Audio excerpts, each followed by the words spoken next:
Hey. Ayo. Yo. What's cracking, man? We are in the building on a good old Monday. Welcome to the Vibez podcast, episode 226. Y'all already know the energy, man. Just coming off of a Christmas weekend and all that good shit, man. Lots been going on, but we'll get into all that shortly. First things first, let's go ahead and give a round of applause for the first one in the building. Let me get this music out of my way, get the sounds up, so I can find a round of applause for Lady. Hey! Y'all know she holding that down, man. She been at this for a minute, man. Hey. Been at it. But god damn it, shout out to Lady A for being the first one smoking up in here, although there is no gift to this one, but we appreciate you. Look at DC up in here. She was trying to fight for that motherfucker, man. We see it. That's good shit, man. Let's go ahead and get a rundown, see who up in here, man, on this lovely Monday pod, man. Man, well, y'all already know the first thing smoking was Lady A. Followed up by the nation's capital, none other than DC, Miss Corbett. Hey, let's go with Lisa. What's up? With it. Followed up by Tiffany Quizak. TQ. Love to see it. First fella in the building, Mr. Damn himself. Jaden is in the building. What's up with it? Damn. Rima is loved. It's also in the building. What's up with it? Let's get this money. What's up, Rima? Shielded in love is also in this thing. Hey, love it. Status everybody loves a glass of this wine. Sweet Red Roro is in the building. Ting ting with it. Our mama Sita is in the building, aka Nessa. What's up, Nessa? In the building. Glenda is in the building as well. GD. Hey, what's up, GD? What's cracking? Miss Press 922 is in the building. What's up with it? What's cracking, Miss Press? We see you and appreciate you pulling it up. And my boy DM is in the building. Hey. What's up with it? It goes down in the DM. What's cracking? I already knew he was gonna be on this episode. Hold on, man. So now they're talking about my birthday coming up. I'm about to change my motherfucking name. Hold on, man. I'm gonna change my name. For those who where am I at? How do I edit this shit? Let me do this. Can I change this shit? Yes, I can. All right. Not here, though, nigga. And while he does that, it's your girl Ty, aka the lovely dancer, is in the building. What's up with it? Hey. Look how smart that is. If anybody's feeling generous for a nigga birthday, my motherfucking Cash App is right there. You know what I mean? $ King Rated. Y'all see what it is. So that's how I'm going today. Goddamn. Request money from your ass. Hell yeah. Request? Fuck you. Why would you request money from me? That's fucked up. You're supposed to be giving the love, man. I don't care if y'all send me $1, nigga. That should be so dope, man. That's what I'm going to do, man. Oh, look who's in the building. Capricorn season. I already know what it is. I'm happy nappy in the building. Everybody request $1 from Rated. Don't request money from me. Send me $1, man. That's all I ask. If you ain't got $1, don't worry about it. It's Christmas time. I've been getting this my whole life. Hey man, it's Christmas time, man. My pocket's a little fucked up. I get you next paycheck. I don't see them motherfuckers till summertime, man. Should be fucked up, but you know what I mean? But nah, it's cool, man. That's all I see up in the building right now. If anybody else want to come up in here, man, we will see them. We will go ahead and get you right. Give you a little shout out. Look how I'm requesting. Beautiful Jess is in the building. Everybody loves a BJ. BJ. Hey, shout out to Beautiful Jess is in the building. We love to see it. We appreciate all those who are tuning in, man. We know the holidays, man. I know people traveling and flying around and trying to get home and COVID's fucking shit up, man. But for those who are here rocking with your boys, we appreciate it 1,000%. And everybody already know the routine. When y'all get in here, just say something, man. We'll shout you out. Without further ado, make some room to start us off with hey, welcome to the Live Box Podcast, man. Every Monday and Friday around 9 o'clock Eastern time, we come live with the vibes, man. Y'all see what's going on. Y'all already see that we doing our thing. We giving up the daps, we giving the hugs, the candy canes, the flowers, whatever it is. So everybody we see up in here, man, we appreciate all of you during this crazy time, man. Beautiful day to pod. Let's go ahead and get right into it. As y'all know, y'all seen the promo been going around. We've been talking about this being the last part of the year. Yeah, we definitely talked about it at the end of last pod. I was like, look, man, birthday Friday, the 31st, and it's New Year's Eve. Everybody's going to be doing shit somewhere else, preoccupied. Ain't no point. Thought about doing it the day before. It was like, you know what? Let's just go ahead and sit this one out, and then we'll come back fresh at the top of the year. So that's what we're doing. So this pod, top of the year, and that should be a hot seat. And it's a hot seat. So we coming in hot, goddamn it, off the hiatus for a week. You know what I'm saying? So that's gonna be cool. And yeah, so this is like the last pod. This is the birthday pod for me. Whoever else's birthday this week, shout out to y'all. Put it in the chat if you see it. But yeah, man. So we're gonna get to it. And other than that, man, we can go ahead and get right into checking these vibes, man. See how everybody's doing. Your little cousin birthday tomorrow. You said what happened there? What? Your little cousin birthday tomorrow. Of course, my man. Look, man. Get some more. Give me some air horns and some round of applause. Little cousin Aaron birthday tomorrow. It's a lot of birthdays, man. My son's mother Linda's birthday is tomorrow. My homeboy Matt birthday this week. I think my son's three little brothers all birthdays on the 30th, which is that Thursday. My birthday's Friday. Where's my birthday twin? Where is Bernadette? I ain't seen her in a while. Her birthday's the same day as mine. So she should be in here turning up somewhere. I should text her ass. But y'all already know. Look, my son's birthday's tomorrow. Come on, man. We out here, man. We out here. We out here. Mine's next Tuesday. Yes. Capricorns, we are here, man. This just lets y'all know around what time everybody parent was fucking. Yeah. Yeah. Shit, only this. These December babies, man, that winter time, you know what I'm saying? Around that March time, it was still cold. Everybody's probably locked in somewhere. And it was too busy fucking, man. And by the time springtime, you was able to come back out. I was in that motherfucker chilling like, hey, not so fast, motherfucker. Here I am. So, you know, it's real dope, man. Love the December babies. I see all y'all, man. Appreciate all y'all. Holding it down, man, for the Capricorns and all we got the Aquarius is coming up after that. So good shit, man. Good shit. But yeah, let's check these vibes, man. See how everybody's doing. How was y'all weekend, the Christmas and all that good stuff, man? What's going on with y'all? Well, man, first of all, I want to shout out Claudio is in the building. What's up with it? Hey. And Auntie is in the building. Aunt Brenda, what's up with it? Let's go. Shout out Brenda in the building. Karen is also in the building, aka Special K in the building. AJ the model is in the building. Okay, everybody is showing up tonight. Let's go. Samaya B, aka Freckles, is in the building. What's up? Love it. Love it, man. Love it. Good shit, man. Glad y'all could be up in here. My week, man. Christmas was good. You know, I worked. After work, stopped past the kids' house, dropped off gifts, chill for a little bit. I was too tired. I had to get right back up and do the same shit the next day. Mm-hmm. So, you know, I was cool. You know, I got a gift. That was pretty cool. I ain't used to getting no gifts for Christmas. That's how that is, man. As adults and shit, you just be like, a gift? Fucking thank you. I don't give a fuck what it is. You be so fucking hype, man. Yeah, that shit hit different, man. Got me a gift. As y'all can see, I'm dressed in my black.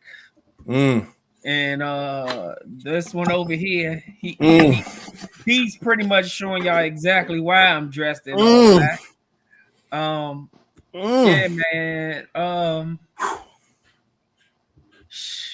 Outside of that, man, shit, everything been good, man. Been super short at work. So it's a lot of people that caught COVID at work. So it's just, yeah, man, it's a lot. We super short, super busy. Um, Outside of that, man, it's just been grinding for me, man. Just grind time for me, man. Because like I said, I got some vacations that have been approved already for next year. So gotta grind, man. In order to go, I got to grind so that I'll have, fun while I'm out. But outside of that, everything is good with me. Shout out to GGB, our favorite robot, is also in the building. Hey, love to see it. Love to see it.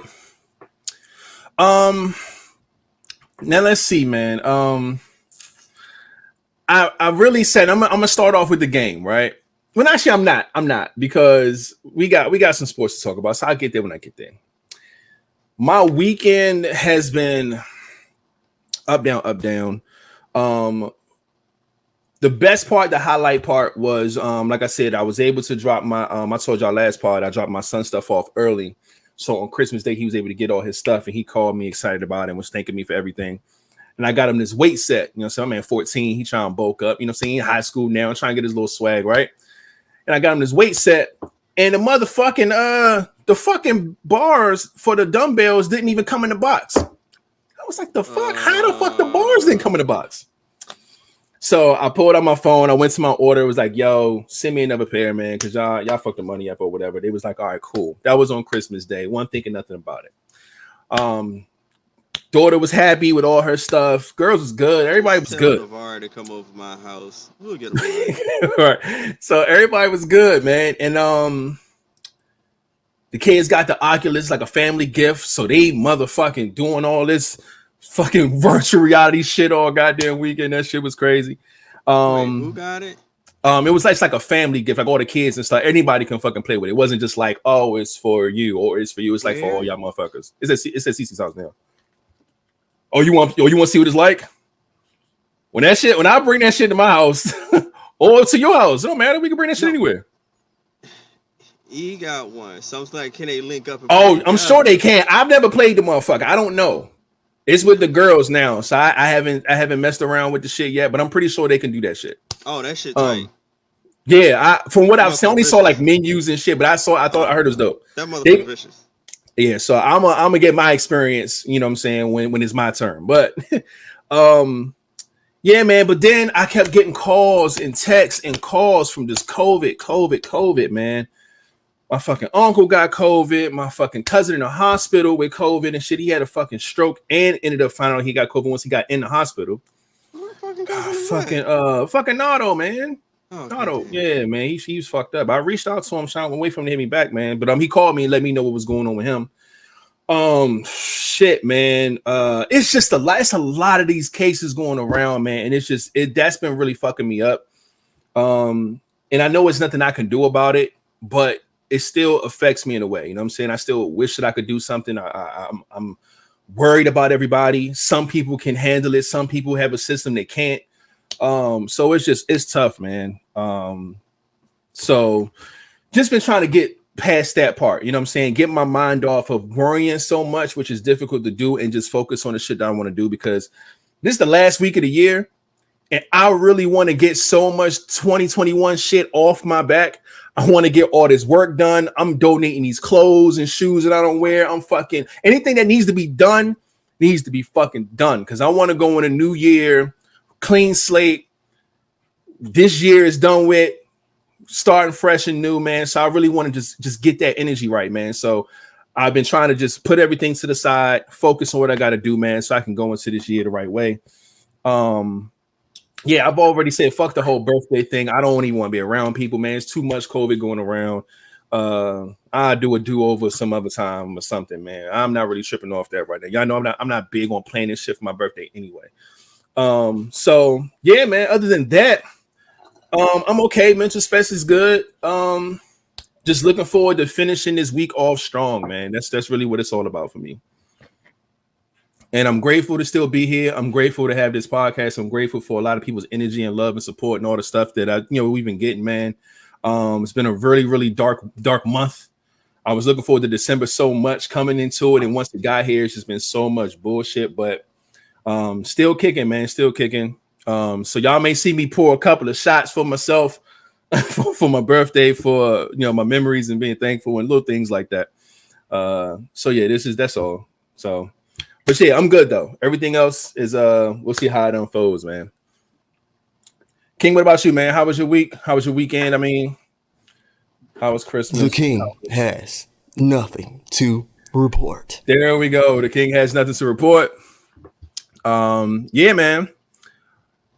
But other than that, man, I had something up here that I wanted to nope, I moved it. All right, bet. So let's go ahead and get right into what today is, man. See what the national day is. Again, I hope everybody else's Christmas and weekend and everything was dope. I hope if y'all got kids, y'all enjoyed it with y'all babies, man. If you got family, whatever, like however y'all worked it out, man. That's I hope y'all had a great time with that.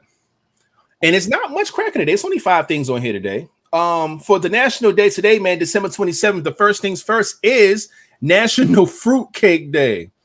Oh God, I know it's. Go ahead. You're not. No. He said this one I'm gonna stay away from. That's a smart move, man. Make a chuckle, and that's it. All right. Next is anniversary of Benazir Bhutto's death. Sorry for butchering her name. Fuck? I don't know. Some lady died, man. I don't know, man. She was fighting for the cause of democracy, so she died for a good cause. That's why she's honored with today being her day. So no disrespect there. I just don't know how to say her name like that. They hit me with the BHU. I'm like, whoa, what? But yeah, International Day of Epidemic Preparedness. Wow. I don't think we prepared well for any of them. We've been in a pandemic for 2 years now. How the fuck does this have a day? Can the pandemic be stopped? Health experts certainly believe so. All that requires preparedness. It's not our strong suit, ladies and gentlemen. Let's keep on moving.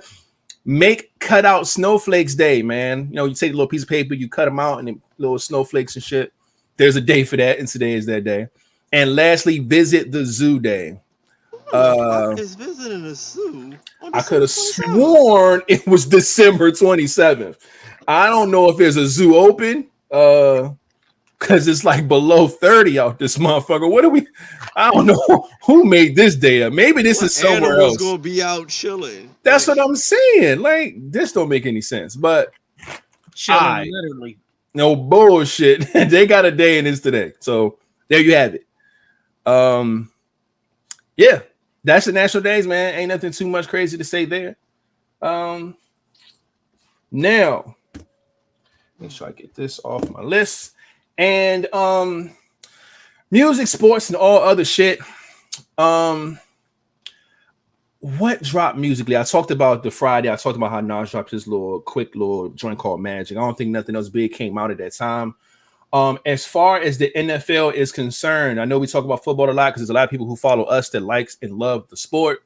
So I bring up certain things about the game, and now I could say my 2-piece about what happened with the Washington football team and the Cowboys. That game came on over the weekend, division game, and it was out of hand fast. I think it was like 35 at the half, 35-7 or something like that. It was crazy.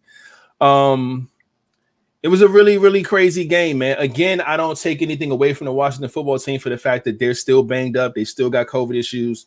So they're not their best. But at the same time, it looked and felt good watching our team actually play the way we all expect them to play, because Dak coming off his injury, he's been fucked up. So he hasn't been on pace like he normally does. Zeke, he ain't getting 100 yards a game like he used to get. Like, everybody's kind of on offense playing kind of low, and our defense is playing extremely high. But now we've seen a 1-2 punch where they both was doing their thing, man.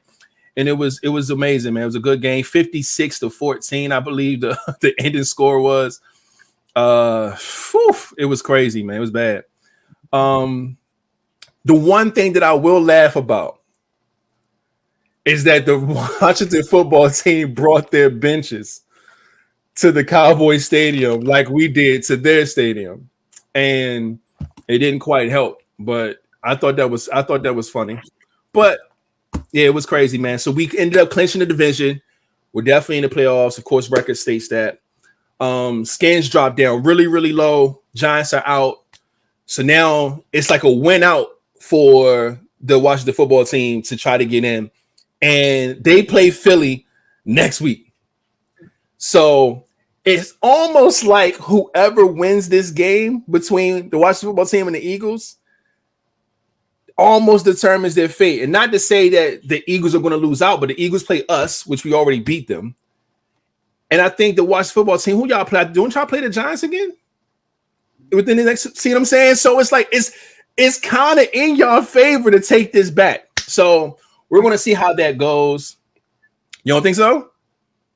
It's not, bro. Our destiny was starting from last week. We had to win out. Not last week. The first game against the Eagles, we were supposed to have won that game. We pretty much needed to keep winning not because of our division, but we got people like the 49ers and shit like that that's still playing. So with them winning and stuff like that, we're pretty much done for, because I think the Eagles are up. But they up 2 on us. They up 2 on y'all right now. Yeah, we're done for. It says y'all in the bubble. Y'all not out, but y'all the bottom. Y'all number 11 right now. We gotta win out, and we gotta hope a bunch of other teams lose. Yeah. It's not. That's not really gonna happen. I get you, man. It's a done deal. Yeah, man. But I mean, I didn't even watch the game because I was so damn tired. But my brother, before I went to bed, he was like, "You don't want to watch this massacre anyway." I said, "Well, what the fuck? What's the score? 14-0?" He said, "No, 21-0." Yeah, and that then was I was first like, quarter. "Yeah." I said, "Yeah, it ain't worth it." I went to bed. I woke up this morning, and all I seen was my own players fighting on the bench. Yeah. The score. I said, "Well, goddamn, what the fuck did we do?" When I saw that score, man. I said, "Oh man, we fucked up." Then not only that, but in our fantasy league, I was in the finals. Yep.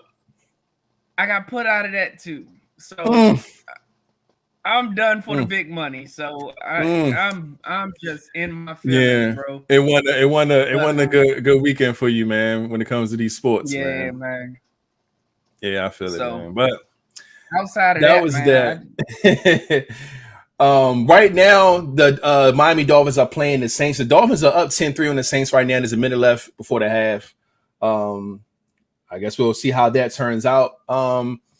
I don't think there was any crazy upsets or anything like that. Everything that happened pretty much looked like it was going to happen with all the other teams. What you put? Oh, is she in here?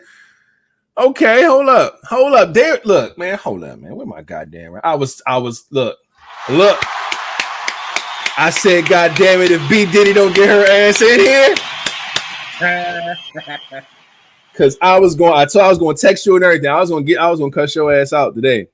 But I'm glad you made it. Shout out to B Diddy, aka Bernadette Cox, in the building watching the pod from YouTube. Her birthday's the same day as mine. It's my birthday twin. So yeah, you had to be here today. So yeah, man. Other than that, like I said, no other stuff when it comes to this sports stuff, man. Y'all check out the basketball stuff in y'all own. Too many teams playing too many games. And yeah, like I said, no music there coming out. That's only a Friday thing, and that's it. Now we can get right into this world culture stuff that I got going on real quick.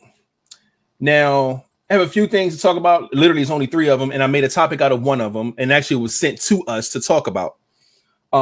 So let's get right into that. And first things first, man, this CDC, man, they're saying that they're shortening the COVID quarantine isolation time from 10 days to 5. They're saying that with this new variant, that the process is for the spread, it's only really harsh the 2 days before and the 3 days after. So the first 5 days is when people can spread the new variant the most. And that's why it's been spreading so much so fast. But after the 5 days, you may still have the symptoms, but you're not able to spread it like that after 5 days. So they're isolating to 5 days. Now, my thing is that how do you know which fucking variant you got? How do you, like, they don't specify that type of shit. You know what I'm saying? They just say you got COVID.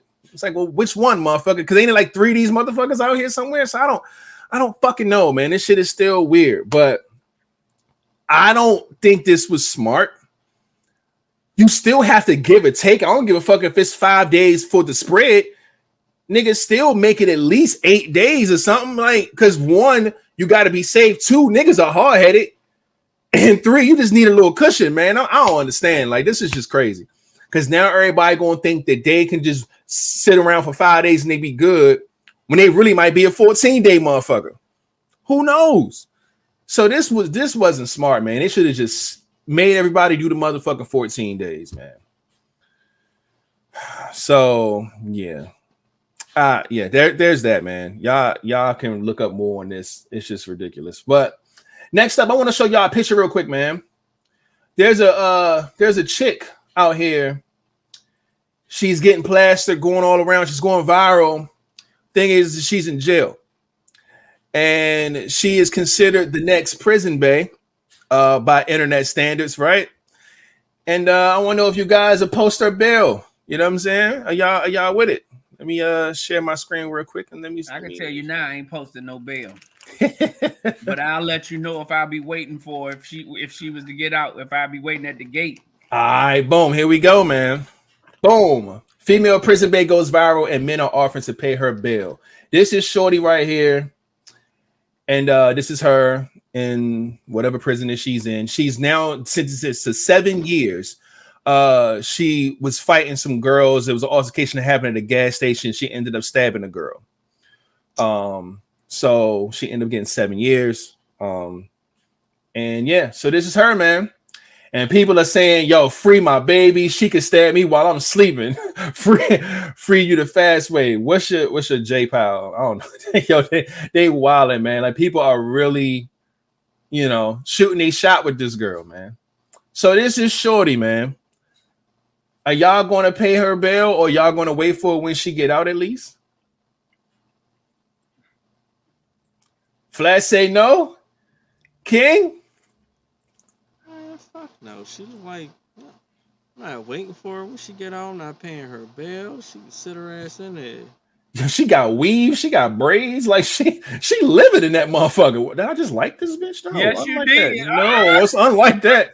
I'm trying to click that bail. I was trying to click the motherfuckers. Yeah, man. No, let's not do that. But all right, so y'all not paying her bill. Y'all not even waiting for her when she get out? Nah, man. But so she can stab me? Hell no. Jay. We're talking about, do you think she fine enough for you to be like, oh yeah, I'll come pick you up. You don't need no cab. Nah, because as soon as I tell her no, she try to stab me. Hell no. I'm like, no, you don't get stabbed. Yo, like, nah. I got a knife too, bitch. Like, nah. Exactly. Yeah, nah, I can't do it. Nah, man. I ain't fucking with her. That's fucked up though, because look what they give us. Now the ladies, remember the dude that went viral from jail?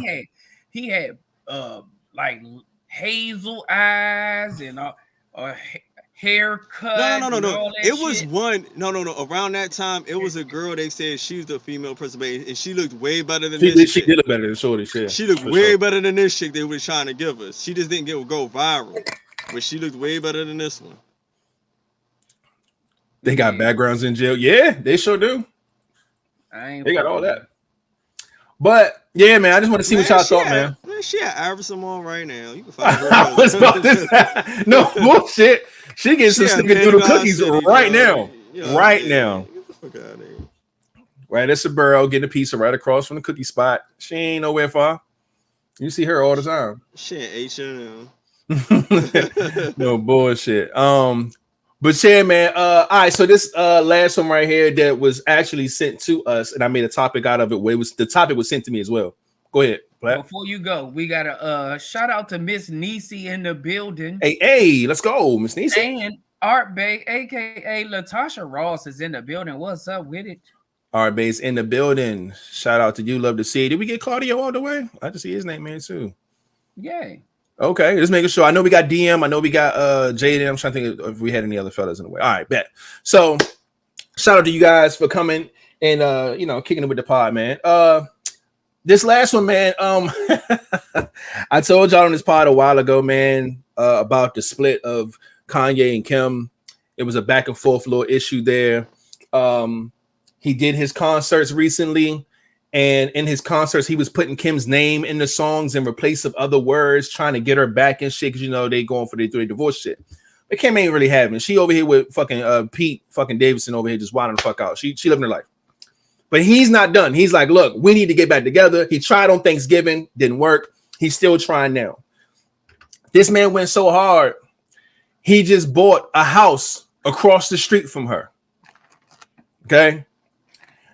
Of course, they split. They got their own places and shit like that. Man just went and bought a house that was worth $3.7 million, but he bought it for $4.5 million, just the security he was going to get it right across the street from her as a way to try to, I don't know, get his love back. I don't know how that does it, but yeah. So the question we was given for this is how far would you be willing to go to save your marriage? Would you go as far as putting down $4.5 million on a house across the street from the person that's trying to leave you? Now, granted, they both like billionaires, okay? They this is nothing to them. This is like getting an apartment up the street for them. So, I don't know, man. I seen one of the comments on here say, "Why? So you can see her bring 50 dudes in and out that motherfucker." Exactly. Oh man, feelings hurt living across the street from no her. Bullshit, and that's got to be creepy for her too. Like now, this nigga gonna be watching everything and everything that moves over there. Like that's weird, bro. There should be like a law against that weird shit. But yeah, so how far would you be willing to go to save your marriage? I'm not willing to go this far. I told y'all I'm not a persistent person. I listen to words. You got to tell me but one time, and that's it. When you say I don't want to be with you no more, and you go and file to be divorced from me and get a request from the court to say that you're legally single and you can do what the fuck you want and you move out, I'm not chasing you, dog. I'm not. It's too many signs to say no, leave me alone, get the fuck away from me. I'm not going to be like, nope, I want what I want. I'm going to get you back. I'm not that guy, man. I'm not that guy. So no, we're not do this. I'm not the type that, I'm not buying no house across from her. What I will do, I would try, try to see if we can get some kind of counseling or whatever to try to stop it. I would be willing to try to stop the divorce from happening. But if she's just constant with it, like, nah, I want to get this done. At this point in my mind, the way my mind is, I'm already feeling like I'm replaced already. Even if I'm not, I am mentally replaced in her head. And now, even if she was to take me back, I'm feeling like I'm spending the rest of my life of my marriage trying to, I guess, get on good terms or feel wanted, feel loved. And I'm like, I ain't about to do that. So I'm tired just thinking about that one. Yeah, man. So I'm to the point where, I'm going to try, I'll try to talk her out of it. Hey, But the way he been acting though, bro, it's me. The question is, how far would I be willing to go? As far as I'm willing to go is I'm gonna try to get marriage counseling or whatever the hell I feel or whatever the fuck she feels is best that we do in order to try to make it work. If she says there's nothing that can make it work, then I'm just gone. Out of there, buddy. Yeah, out of but that motherfucker. She literally got to tell me that she can't, the divorce papers ain't gonna be good enough for me if that's not where if I really don't want to be divorced until I hear out her mouth, yeah, it ain't nothing we can do, nothing, just go ahead. I want to be out, and if I hear that, I'm gone. That's as far as I'm gonna go for it. Now he said that this is to continue their co-parenting for their children. That was the excuse that he gave. I don't buy that shit. I'm sorry. I don't, because you don't have to live across the street to co-parent. You really don't. I'm not. You're rich. You can live anywhere. Even if you were out young, 5 minutes away.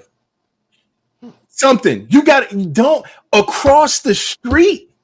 Come on, man. Because at any given time, this motherfucker like, and that is the weirdest shit to have Kanye West being able to come and knock on your door at any time that he wants for any bullshit. Like, that's weird, man. You know how he be. He be back and forth with the wild shit, man. That ain't cool. I'm not with this, man. King, you're a billionaire. Your wife is trying to leave you, or it has left you, and you're trying to get her back. Do you get a house across the street, man? And even it's for the kids, like he said, to help them co-parent their 4 kids. That's what he said it was for. Not buying that shit. Me, I would never be on no Kanye shit, like giving a house across the street. That might just push her away even further, but I will be trying to do counseling. What else could you do? Do what happened he did to get her back. I don't know. Like, if you got money, you could do all types of crazy shit. But getting a house across the street would not have been one of. Even before we even got close to even being separated, I would have tried to at least figure some shit out. Because, I mean, the communication had to have been there before y'all even got... Hopefully, the communication was there before you even got that far being filed for a divorce. So I would try to figure that shit out before we even got there. But if it was in that situation of already filing, I would just try to work the shit out. Because, man, 9 times out of 10, like, with regular people, when you go to court, they try to see if you can work that shit out first. So I would try my best to figure out what the hell they want me to do to work the shit out. And that's as normal people, but the fact that she didn't put all of that effort into getting papers to say that she's how normal people, we gotta be separated for a certain amount of time and all that. But being rich, you can buy that type of shit. Hey, I want to pay for this. I want to be done with. I could be legally single while we go through the divorce process. Like, that's the part that sucks, because now I'm gonna feel like all I can do is try canceling, because at this point I feel like she got her paid her way out of this marriage, and she's like out. Like, that lets me know she really don't want to be there no more. So I'm not going that far as to buying no house. Shit, I'm not even going that far as to buying her no motherfucking flowers. Can we get the counseling to try to save this? Yes or no? It's just that damn simple. Yeah, man. I don't like this. I don't like this move at all, man. I would do a lot of things to save my marriage. I would do, especially if I felt like I was the source for things going south, or if it was my fault. You know what I'm saying? Because she's leaving him, so we got to be clear about that.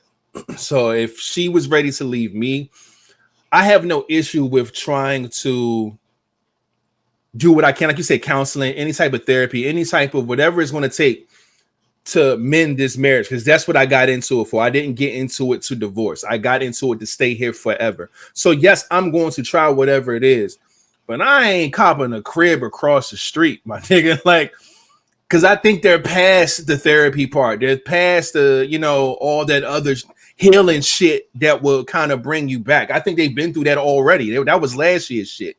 Now, yeah, man, she out the door. She been out the door, and it's like he's paying his way to keep chasing her. It's so weird, man. She paying money to get away. He paying money to follow her. It's just wild. But it is what it is, man. I hope Kanye gets through this, should I say? Because Kim's going to be fine. Kanye, not so much. So I hope he gets through this, man. We appreciate this being sent this way, man. So we could talk about this, because this was definitely out there in the streets.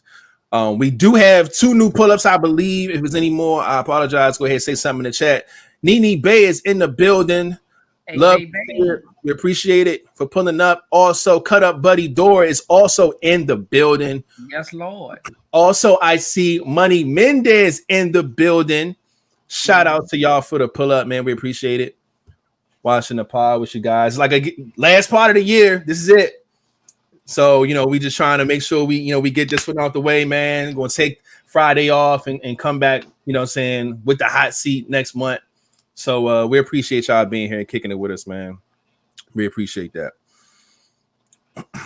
But yeah, let me see what else we got going on here. That was that. All right, now we can go ahead and do the sub count. I think that's going to be the same. But before we do that, can I please ask y'all to do us a favor and hit the thumbs up on this video if you're watching wherever you're watching from, if it's YouTube, if it's Facebook, or wherever. We would appreciate that 1,000%. Hit the subscribe button if you're not subscribed already, and also hit the notification bell so you can be notified when we do cool shit on this channel, like go live and upload stuff or whatever the case may be. So yeah, we appreciate that. The button's right down there. Go ahead and do that. You know what I mean? And yeah, now we can do an official sub count. Let me get the game off my screen. I see 482. Word. We went up one. Let me hit the refresh button. I see 482 as well. So can we get a confirm? Oh, yep, I see it. Y'all on point. All right, so write this down. 482. That means we went up 1 subscriber from last podcast, which is always a great thing. God damn it. Let me go ahead and find some sounds. King is not here at this present moment, but I'm gonna go ahead and knock it out. And we're gonna hit him with hey, shout out to you. Can I get a lightning bolt? There we go. God damn. We appreciate whoever that was, man. You are now a part of the squad, man. The Live Hive, the Vibez, the everything under the sun when it comes to this podcast, man. You're also eligible for when we do giveaways and things like that on this podcast. We do have one coming up once we hit 500. You are 482. So that means we were 18 left. You know what I mean? So we on our way, man. So we appreciate you so much, man, for subscribing to the channel. Hopefully we can keep you entertained, keep you laughing, keep you interested with our crazy content and deep conversations, funny conversations. Y'all know how we doing here, man. But yeah, that's dope.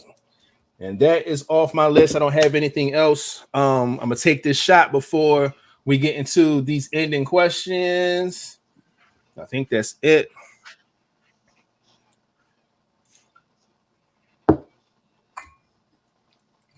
Woo. That's strong as fuck. Fuck. Whew. All right, there we go. So let's get this first one on the screen. Ending question says,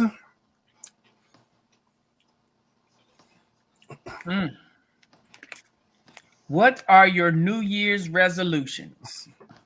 You know what? I used to think about this like super heavy every year. This is the first year where I didn't really do that. It's kind of like I already know what the fuck needs to be done. It's not really like I got a list of 5 things I want to make sure I do this, stop doing this, do more of this.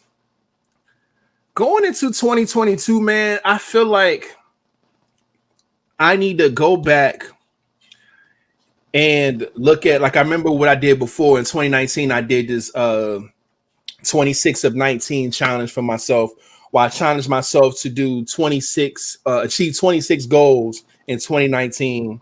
And I think I was only able to do 20 of them, but it forced me to put energy towards things that needed to be accomplished. And just little personal goals for myself. I'm going to bring that back because the pandemic has really took 2 years off for me. 2020 was more like the world is dealing with this shit for the first time. It's crazy. Everything's shut down. We don't know what the fuck to do. 2021 was more so like COVID is here to stay. So we just got to choose if we're going to let it keep us down or not. And I let it keep me down, honestly, because I still didn't trust to go out here. I didn't travel. I didn't do none of my business trips. I didn't do shit. Stay home and just worked and did my little shit. But 2022, I'm not letting that shit happen. So I'm going to go back into getting the goals done that I normally do, setting up certain projects and doing those, filming stuff, photo shoots, traveling if I have to, or if I want to. Like because it's not going nowhere. COVID ain't going nowhere, nigga. It's here. It's a part of everybody's family. We just got to deal with this shit and keep ourselves safe, sanitized, and just move accordingly. And especially now that I done got fucking half my zombie shot and got another one coming next week. You know what I'm saying? Literally a week from now, I gotta get my second one. So I'm gonna move around. Fuck it. You know what I'm saying? That's where I'm at now. So I'm gonna stop letting this shit really hinder me like it has been. Like I said, the first one was by nature, but the second year, which was this year, was by choice. And I'm done with that. Because I have a lot of faith, I have a lot of confidence, and I'm just gonna move how I want to move. And that's how I'm carrying 2022, man. Not letting shit hold me back no more. I'm gonna get back into all the shit that I know. I ain't really been posting online. My last post on Instagram was fucking July. Like I really just fell back from shit for like for real. But nah, 2022 is it, man. It's game time for me. So yeah, it's more so like I just know what I want to do, what energy I want to go into with 2022. That's why I was talking about earlier about just getting everything in 2021 done, all my clients and projects, all that shit, and just moving forward. So that's where I'm at with this shit, man.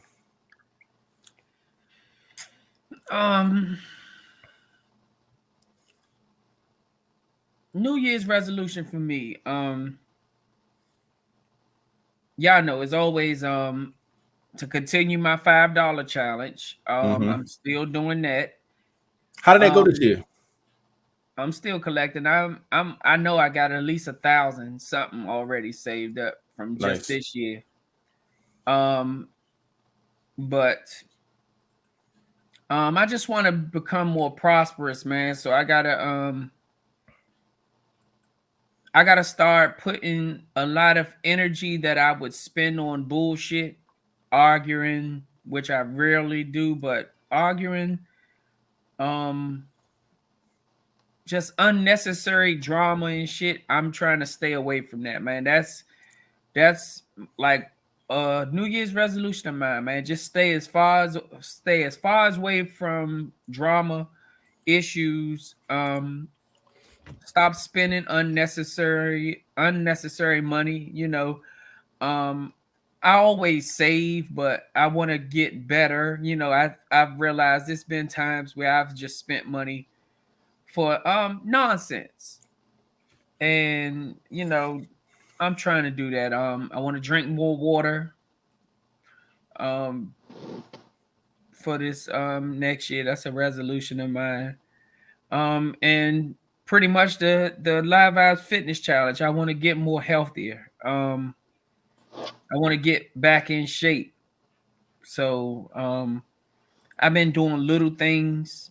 It ain't worth nothing of putting it on, you know, with the hashtag, but that's just my own little personal things that I've been doing. I want to get my mind right and mind focused first before I start, I guess, putting it out to the world or whatever, you know. So it's just little things that I want to accomplish myself, you know. That's about it, man. Travel more. Y'all know I love to do that type of shit. So I always want to travel more. That's always a New Year's resolution for me, to travel more. And This whatever I nigga- do next year, the This year nigga 10 for 10. after, more. This nigga flawless with his fucking vacation game this year. So you won, my nigga. You know what I'm saying? But yeah, I got to get back on that page as well. You know what I'm saying? Being able to just move around and just like, you know, not let shit stop me and make shit happen. So I'm with you on that one, man. King, what about you, man? Oh, I'm sorry. Wait. My bad. Another one. I really want one trip this year to be us going somewhere to literally do a show. Where's my fucking pen? Yes, motherfucker. Yes. Just go one place to do one show. Like to travel to do it. Yeah. Like going somewhere. Yeah. Even if it's a car jump. Right. You know, if we say, hey, let's go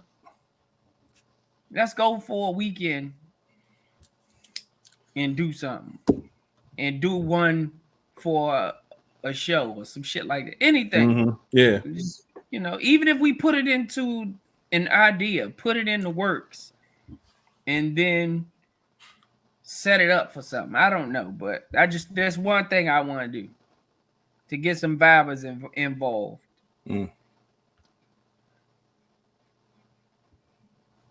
I love it. I just wrote it down too. Always taking notes and shit, man. King, what about you, man? He said drink more water. I need to drink more tequila. I'm on a Scotch whiskey right now. I know Joy B. I need to get me some. Our New Year's resolution. I kind of already started mine, and I already kind of got some stuff planned, so I'm just going to continue that.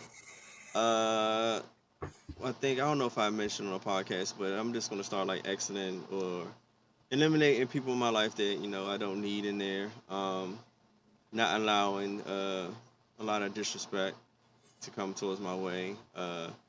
Probably learning to cuss out people who need to be cussed the fuck out. And also trying to travel more. I'm gonna try to do that. I already got some trips that I want to try to do and make accomplish. And I also got some projects I want to do involving a lot of the people around me. I haven't said anything about it, but it's some things that I want to get done that we'll probably mention, like the whole thrift store thing. I think I posted on my page one time before. I actually want to put that in play. I want to actually start having more group gatherings, like even here at the crib, start doing like just the whole rack of shit I'm just planning and trying to jot down that I'm really going to try to make happen. Because now it's like almost like on some shit Flash said, like stop wasting money on unnecessary things. Like I don't really need too much of anything. Now I think more so if I want to enjoy experiences, finding who I can enjoy experiences with, create stronger bonds and just enjoy a lot of shit in my life. Because it's like life is just too fucking short. We act like we got all this time, but we really don't. And it's just like, dog, we gotta do something. It's like, enjoy life, have fun, drink more water and tequila. Yeah, man. More water, more tequila. God damn it. Just make sure y'all take care of yourselves, man. Either way. If you're going to drink like King is referring to and me on this pod right now, please do it responsibly and things of that nature. But yeah, man, good shit. Take a shot with me. Look, whatever. Say that again. Come take a shot with me. Oh, all right. Wait, what was you thinking? It sounded like you said somebody shower. Shower. Yeah. Oh. I had the button queued up. Okay, just making sure. He said shot. We did a shot. But yeah, man, all good stuff, man. Remember, everybody, please take your New Year's resolutions very seriously. If you don't have one, come up with some. Write a list down if you have to. Just change the shift of the energy, things that you don't want in your life, man. Let go of it. You cannot grab onto new blessings if you're holding on to the bullshit from whatever's going on in your past or whatever hurt it was or whatever issues that you had going on. Let that shit go so you can go and, you know what I'm saying, prosper with other things in your life, man. And like I was about to say, like, seriously, locally, from the people that's probably watching this podcast, like, if you want us, like, if you want to, like, try to get together and do events, or like Ty Reed, you know, she used to always have her game night, and I feel like, all right, I want to kind of add to that, you know, how she do her stuff. I want to kind of like say have some stuff here, and try to create stuff locally for the people here, for all of us through pod to actually get together and do things. So I just need to know who will probably be down, so I can, when I start making the plans, I know who to contact. So got you. Yeah, hit me up with that if you're local. All right, man. 2022. You already know what it is, man. We ain't playing no games, man. We just trying to get better than we was each year. Even with the pod, man, I know we've had our little bumps and shit. We've had times we were super high. We got times we ride in the middle. Sometimes we're low. You know what I'm saying? But God damn it, wasn't thinking that through. Sorry, was not thinking about that one. But it's like a fucking scale, man. You know what I'm saying? So definitely want to, you know, try to get the energy and things back into the pod. Get a lot of promo stuff together, man. You know, get back to doing the videos of like funny moments from the podcast like I used to. Like, it's been so much going on this last like quarter. It's just been really, really tough, man. So, you know, it's a lot of things that, you know, the energy is going to be right going into the new year, especially when you know what you want to change, what you want to fix, what you want to let go of, and what you want to, you know what I'm saying, go forward with. So all good shit, man. So y'all make sure y'all take care of yourselves and make sure you go into the next year, you know what I'm saying, with the right mindset, because that's what we all are pushing on this podcast. God damn it. Yeah, but thanks for the ending question. We appreciate that. Definitely always want to talk about what you're going to do the following year at the end of the year. Good shit. So let's get into the next ending question, man. I ain't taking this up a shot right now, though. I'm gonna wait on that one. You're dating for 3 months and find out she makes a significant amount of money more than you. How's the conversation going to be?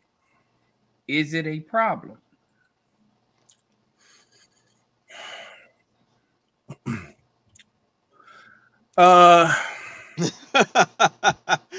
Black, your face is killing me. Like, it's like, what you mean, okay, it's a problem?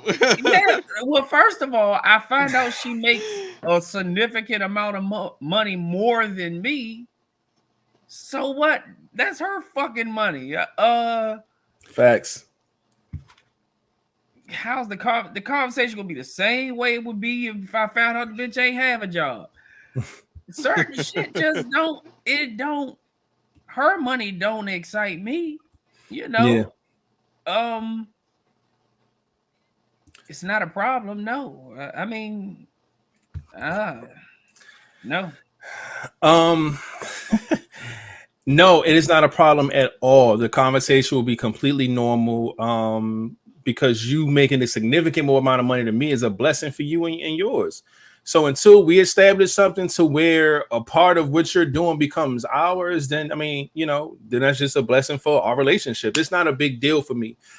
Because yes, it does change a lot when it comes to relationships and things that you can do with it, and your money, and you can travel, you can probably buy certain gifts, and you know, I get what money brings to the table, but like Flat said, the first thing Flat said out of his mouth was that's her money. So I'm never going to get excited over somebody else's money. It's as simple as that. It's not mine. You know what I'm saying? It's not owed to me or anything like that. So yeah, no, it's gonna be just fine. That's a blessing. You know what I'm saying? I hope you and pray that you keep that job so you can keep that type of income going for as long as you can. Because if something happened and you lose that job, then what? That's why you don't connect yourself to a fucking financial gain or materialistic things, man, because that shit can go in a snap. So hell no, that don't mean nothing to me. Now, I remember a time, and I think that's kind of where this question was pulled from. There was a time where It was a long time ago, but there was this shift where the women started to make more than men, and some men who were proud of that role, that they were the man, they were the dominant one, they were the breadwinners, they was the this and the that and the third, started to date and see women who made more than them. And it probably was an issue at that time. Now, granted, it's a very long time ago, but back then it could have been, because now it's like, okay, who wears the pants? Now, you know what I'm saying? Do she wear the pants because she make the most money and she brings home the bacon? Do you be the fucking stay-at-home husband? Like, it started to be a weird thing. But like, no, nigga, we don't, like, it's this day and age, man, how we built, man, how we think and all this other stuff, man. Hell no, that's never going to be a problem. I think it's dope. Enjoy it. It's a blessing, and keep at it. You know what I'm saying? And it's not an issue for me at all.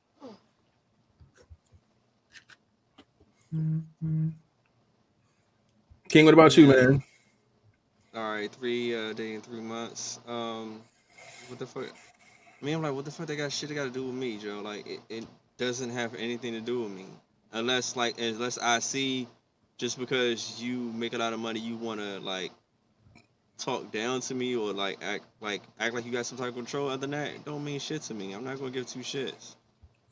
Like, okay, and like, all right, we going to Five Guys? Like, no.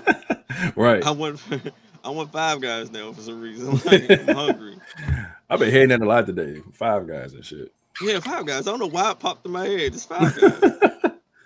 So, like, but nah, I know one thing about her making a whole lot more money than me would excite me. The fact that I feel like I can get cheese on my burger. She might catch one of these bills on one of these dates. She might say, yeah, I got it. Really? Zert. She getting this dick on the table. God damn it. Yeah. I put out on the first date. Hell yeah. This is yours when you get home. Take that. God damn it. Hell yeah. No, I get it, man. Like I said, it's a blessing for the woman, man, but it's not our money, so we're not going to be insecure or feel away or like, nah, man, make your money. You know what I'm saying? Yo, give me the porno. I just did that shit 5 times. Oh, she had 5 guys tonight. That's funny. You's a nasty motherfucker. Yeah, man. First of all, it's only 3 months. Secondly, we're dating. Should we not be in each other's pockets? Nah, mind your business. But according to the question, it's like he didn't ask her, he just found out. Yeah, I'm not asking you about your pockets unless we're in a relationship. And even then, I'm not like digging like, yo, how much money you make. Like, no, we can have conversations about our financial status and things like that. But like, yeah, if we're just dating, I'm definitely not in your pockets or your purse or none of that shit. Like, you can just offer me the information if you want to, but until we get into a relationship, that's when we can have a financial discussion. I'm not, you know what I'm saying? I get you got to do that before you get into relationships for certain people if you plan on going far and all this other shit. But nah, either way, man, yeah, I'm not tripping off with your pockets hitting on, man. It's different for women though. Women don't want to be with a broke boy, right? So they gonna want to know what you do for a living, how much money you're making, and how long you've been working there, and all this other shit. So they're gonna judge you. But us as men, we don't look at women like that. That's not how we move. So she ain't gotta make 6 figures for me to give her some dick. That's not how that works. So guys are cheap. We're cheap. I mean, we're logical. I think that's just logic, man. I'm telling you, man. I told you years ago. I been realized the dick wasn't free. Yeah. So, yeah. I started thinking just like how these women started thinking. How they use, oh shit, pussy is, oh, this is I started showing up with dick for gifts. Your birthday? What you get me? Dick. Bound chick a wow motherfucker. What you want? Dick. That's all you get. Fried a bull, bitch. Grill. However you want the shrimp. Valentine's Day is here. What you get me? Dick. Yeah, because women showed up with pussy for a very, very long time and still do. You know what I'm saying? Like it's really like it's compensation, and it's not. It's not. It's not, man. Stop showing up with pussy as a gift. Because it's not a gift. Okay. Look at DC. It's an exchange. When have you ever seen some cheap shrimp?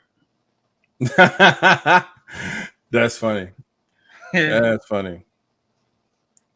Yeah. Man, oh man. But everything. Yeah, man. Good conversation here, man. Appreciate that. And the question. Let's get into the next one. What do we have here? What is a deal breaker in a relationship? Before King answer, I'm gonna say that it's about what you want to make it within your own relationship, and the you know, because it's a fact. He says that it's a fact because it is, but I think all it's no. You're right. It's not. Don't say fuck me. You're absolutely right. What I'm saying is that this ain't got shit to do with what you making of it. You talking about a deal breakers, my guy. Like yeah, because it's something totally fucking different. Now, if you're asking personally what our deal breakers are, then yeah, we can deep dive into what we feel is a deal breaker. Totally motherfucking different. Yeah, man. Now, because people say, "Oh, cheating is a deal breaker," but then it's like, "Well, what do you consider cheating?" My nigga, she stopped smoking cigarettes in our relationship. Nah, that's still. See, can't say you pull out the motherfucking jack box and hit one of these. That nigga like, all right, I'm out. Flat too. Out of there. With him. Don't like women that smoke cigarettes. Not. It's not attractive at all. Don't want no parts of that. Of course, everybody want to say cheating, but again, cheating is different for each different person. Some motherfuckers is like, look, you can do what you. Let's get away from the logical shit. Let's think outside of the box with this shit. Of course, cheating gonna be one. What? If this motherfucker try to kill you and part of the year. This nigga got some. What you say that shit again? Let's get away from let's deep dive into some real shit. All right, let's get away from the basic bullshit. It's like some real deal breakers. Like if you can't control your kids, that's a deal breaker for me. Like, come on, yeah. You better whoop them bad motherfuckers. I don't like that shit either. I agree with you on that. I don't like that either. I don't like when people don't. I'm gonna say don't know how. Let me choose my words wisely. They don't discipline their kids properly, and I can't say what you should and shouldn't do. No, but I think everyone knows that when certain things happen, there's a certain level of discipline that needs to apply to that situation. You see what I'm saying? So if your child take your motherfucking glass bottle, break it on the floor, and say, "Fuck you, bitch," it's like, all right, now you need to go over there and square up and knock this nigga's head off. That's how my mind thinks. But to her, she'd be like, "Oh, he's just being a boy. He's just being funny." No, that is a turn off. That is a fucking turn off. If you don't go knock some braids in or out his motherfucking head, because that's unattractive. You're absolutely right, man. When someone doesn't know how to, chastise their kids properly, man, it's just like, oh yeah, I ain't sticking around with this shit. Exactly. And I know, and to be clear, we do understand that some women may need help. Some single mothers may not know how to properly address children, especially if they're raising boys. It's a different ball game. That's a whole different conversation, but they may need help. Now, I'm willing to help you, but if you one of those parents to where you're just like, nah, I got it. I know what I'm doing. You ain't gotta. It's like, oh no, I'm cool. I'm cool on that one, buddy. So yes, that's a super turn off and could be definitely a deal breaker for sure. I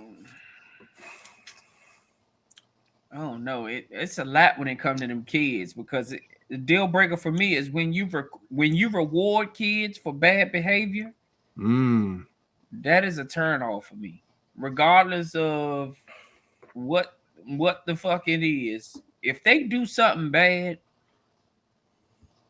and your way of getting them to cooperate is rewarding them, you're fucked up. And there's no way I can be there for that because they will never get it right. And you will forever be that. And I can see you right now, 2 or 3 years later, on Maury. Maury, I don't know what's wrong with him. Y'all think my mother can control me? Fuck that bitch. And yeah. My mother don't tell me what to do. I'll punch her in the face. And they were like, ooh. Yeah, no, that shit goofy as hell. Alright, another deal breaker in a relationship is when they blatantly try to disrespect you. Not even an accident, just blatantly just disrespect you. Like that toxic trait shit. Fuck that. Yeah. You know what can be a deal breaker that I think that deserves more so of a conversation, but I feel like what's done in that time can determine it, is how someone acts around other people about you. We've talked about that before a long time ago in this pod, but say how y'all kick it, everything cool. But once y'all around certain people, or let's just say her friends or something like that, she talk to you different. She say little slick shit out her mouth. You know what I'm saying? Shit that she normally wouldn't do. But it's like she trying to show off for somebody or something like that, or try to act like she got it a certain way. Like it's just people do shit like that to try to impress or whatever the case may be in front of other people. We not playing that game. I actually like that because then I know I get the show out too. And I ain't never called her a bitch, but trust and believe it's coming that night. Yeah. Soon as she get the acting up, I'm gonna say, oh, okay, that's what we doing. Hey, bitch, I'm thirsty. Can you give me something to drink? Right in front of your friends. Yeah. It's way to handle situations. Yeah. Yeah. You know, I'm a petty motherfucker. So I love to get back petty with you. But I'm gonna show you. Oh, okay. That's what we doing. Oh, okay. All right. And I'm gonna get her ass. Good. Yeah, man. Can't do that with somebody that's petty, man. Addictions are a deal breaker, and I don't care what you're addicted to. I don't give a fuck what it is. It can be a problem. Kiss my ass. That is an issue, man. It's one thing for somebody to be an addict or addicted to something, and of course, being a partner, you're going to want to help, right? But it's always worse when that person always act like they got it under control. You know what I'm saying? Like, oh, it's not even that deep. I can stop this whenever. Or I can, you know what I'm saying? It ain't even that serious. And it's like, all right, so now you in denial. You don't want my help, and you don't see that you got a fucking problem. That shit's a deal breaker. 100%. What else? Somebody with their hand always out is a deal breaker for me. Facts. Yeah. And a motherfucker that's always doing this. Pointing the finger at somebody else instead of taking. Always pointing the finger is a deal breaker. Yep, there it is. Not being able to hold yourself accountable. 100%. Watch how people treat strangers. Yes, indeed. A fucking deal breaker. I never forget. I was with this girl one time. I thought Shorty was bad. Okay, I knew she was bad, but I thought like personality wise, I really like. I put her over a pedestal a little bit, right? Thought I got me a little something nice. I remember one time I pulled up to a motherfucking red light, and a motherfucking homeless dude walked up to my car, and I went like this. And before I can reach in my pocket, her response was, get this bum ass niggas away from the car. I hate these niggas. And I was just like, oh, nah. Deal breaker for me. I'm such a giver. I donate. I do charity work. I do all this stuff all the time. I love helping the homeless, feeding the homeless. I don't care if what I got, I give it to them. If that's your energy towards somebody in need, Slim, you ain't for me. Simple as I didn't care how bad Shorty was. That was my last time kicking it with Shorty. Big turn off for me. Yeah. You know I'm when it comes to homelessness, that's my shit. Yeah. I don't play that, bro. Regardless. Knowing just that comes from even knowing people or knowing family members or whoever. When you've known people like that have been on their low, and I mean the lowest of their low, Mm-hmm.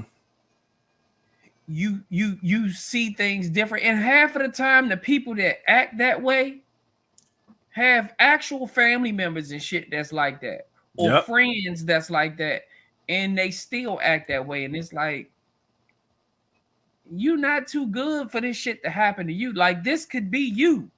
The Mm-hmm. way this COVID shit is set up, people losing their jobs left and right, this shit can be you. So the fact that you're able to be blessed to even still clearly be sitting in this car with me about to go on a date or whatever, you got to come with a better attitude than that, man. Bad attitudes, let me say that is a deal breaker. I'm tired of that shit. Attitudes, period, is a deal breaker, because somebody with a bad attitude, that shit rubs off. Mm-hmm. And before I let it rub off, I'll step the fuck off. So if I'm on the phone with you and you have a bad attitude, I gotta go. You know, if you're around me with a bad attitude, I gotta go. It's certain shit that I can't be around that type of shit, because it brings the bad energy. Now both of y'all sitting around here with bad energy, and now what's wrong with you? No, what the fuck wrong with you? Why are you doing that? What's wrong with? Then it's the same shit back and forth. Bad energy, bad attitudes, all that shit has become a deal breaker, bro. I feel the older I get, I have a low, my tolerance level for bullshit and the nonsense gets lower and lower. Mm-hmm. It's like the minute you feel something, you like, man, I ain't got time for this shit. You know what I'm saying? It's an instance now, like especially when you don't have to deal with it. Yeah. When it's some shit that won't make or break you, if this motherfucker or person or whatever it is, if they was to leave right now, your bills and shit can still be paid. Your kids are still gonna be all right. You still can go to work the next day. You gotta go. Yeah, it's to the point now when them type of people gotta go, because you ain't gonna make or break me. But at this point, you not doing nothing but being around me, giving me bad energy and giving me an attitude of some shit that now you're making me catch this. I don't want it. You got to go. Bad energy, bad attitudes is a deal breaker. Facts. That's about it for me. A bad weave. hey, listen. In due time, I'm dead ass. If you don't upgrade or fucking, and I get it, them motherfuckers expensive, but look here, bitch, you gotta figure something out. Cause one thing about, you know what, like, let me be clear about the weave thing, because I was being funny, but I'm being serious right now. I have always been, what can I say? I've never been attracted to the girl who feel as though that she needs to use makeup and hair and lashes and lipstick and whatever the fuck every single day.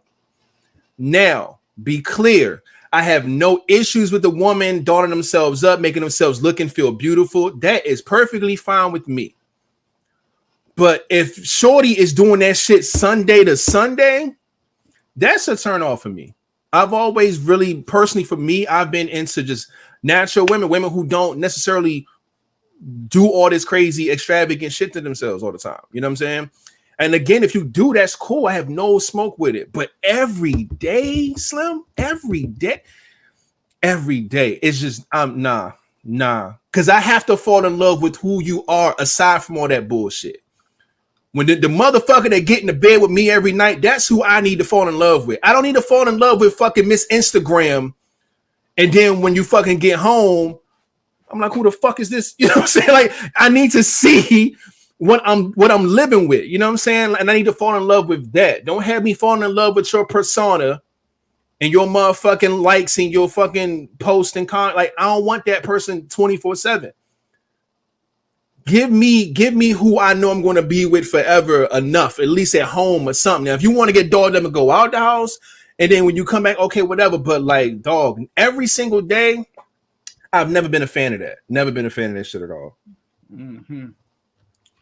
Catch yourself always changing the pillowcases. Whole face still on the pillow. Man, that's just crazy, bro. That's wild. But that's some shorties' lifestyles. Like if people chase these fucking Instagram models, that's them every day. Them hoes look like that every single day, which is fine.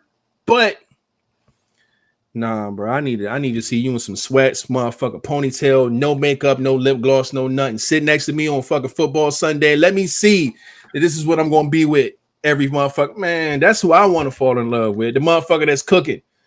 What you look like when you cooking meals?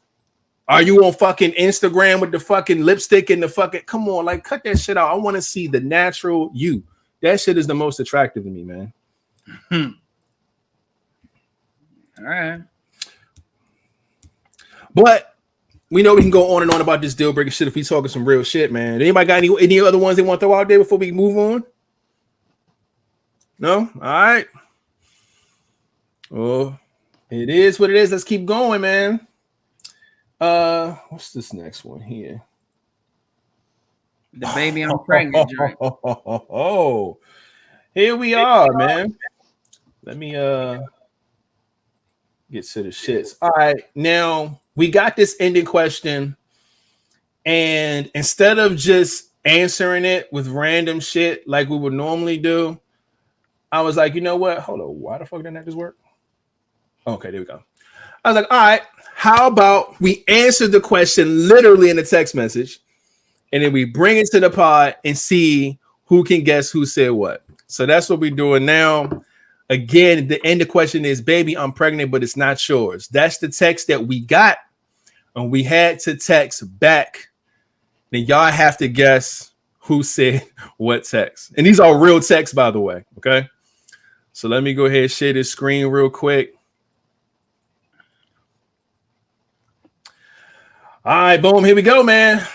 Baby, I'm pregnant, but it's not yours. The first text was, congratulations. You must have already knew the DNA test was going to tell on you anyway. Thank you in advance. Second text came through that says, baby, that's irrelevant because you're not mine either. And the third text says, bitch, who breeds you? I guess like who, you know what I'm saying? Because it ain't me type of thing. So where we at? Comment section, chat, whatever. Y'all know what it is. Who text what back to this chick saying that she is pregnant, but it's not our babies? Off Bucks. Wasted no time, King 3. Flat 2. And I'm pretty sure she's going to say rated 1. There it is. All right. Art Bay say King 3 as well. Rated 1, flat 2, King 3. So I'm locked in, or almost locked in. I got, oh, look, there it is, 3 in a row. Rated flat King. Everybody wrong. Well, a lot of people wrong on. A lot of people right, and a lot of people wrong at the same time. Right. Yeah, I'm about to say That's crazy. That's crazy. Y'all only got one person right. That's crazy. Because everybody have the same answers. Like every single person has the same answers. Who sent text number 1? Yeah, this is obvious who sent text number 1. I don't see how y'all did not get who sent text number 1. That's what we gotta do. Come clean. Who sent text number 1? I did. Flat was number 1. All right. Miss Niecy got it. Got the first one right. Me. I can see Flat saying 3. Who sent text number 2? That was me. And of course, text 3. Who breed you? Was King, okay? Bitch, what the fuck, man? Yeah. Yeah, man. That's why they always think, well, saying I was number 3. Why? Because it said bitch.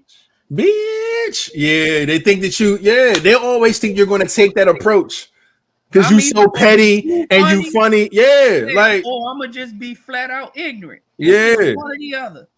My man had the most responsible text probably out of all of these. Congratulations. You must have already knew the DNA test was going to tell on you anyway. Thank you in advance. That was flat. Okay. So y'all got to start giving my man some credit and stop throwing him under the fucking comedy petty bus all the time. Well, when it's the reason why King said number one should be obvious, everybody knows I always say marriage, prenup, babies, DNA test. Mm-hmm. That's a must. I do that shit every time, bro. That shit, it be pissing females off, but so what? I thought it was number one because he talk a lot. Nah, I was number two, man. I ain't even give her the whole spill. Yeah, and like number two, yeah, Scream's rated. I'm sorry, I don't get like. I don't get how y'all didn't get that. They got your ass though. Yeah, unanimous. Everybody said Dean was unanimous. They got your ass number three. That's crazy, man. See, look, when you think you know, might switch it up a little bit, man. Beautiful Jess said it depends. Now it don't depend on the female. Not for me. Man, oh man. Nah, this right here was cool. I know too many people that has either had a baby and been on child support paying for a kid that's not theirs. You know, it's too much of that shit. These chicks out here fucking numerous people raw, don't really know who the dad is, but trying to pick the best one that they think gonna be able to take care of the kid best. I'm not doing none of that. If I take care of some shit, it's because it's mine. And I ain't calling the kids shit. I'm just saying. Man, oh man. But shit, that was good. That was funny, man. We got to find some more that's text related because this was actually pretty cool. Especially because these were legit real texts, like they're in my phone. So that's dope, man. This was a good one, man. I think Flag gave us this one, I believe. Appreciate that. This was dope. Yeah, man. Let's see what the next joint is. We are hour and 28 in to the pod. Let me make sure I probably got to go and get like a. Do I got to get a video or do I got to? Where we at? Oh, okay. The next ended question is: people with kids, when is a good time to introduce your kids to your significant other?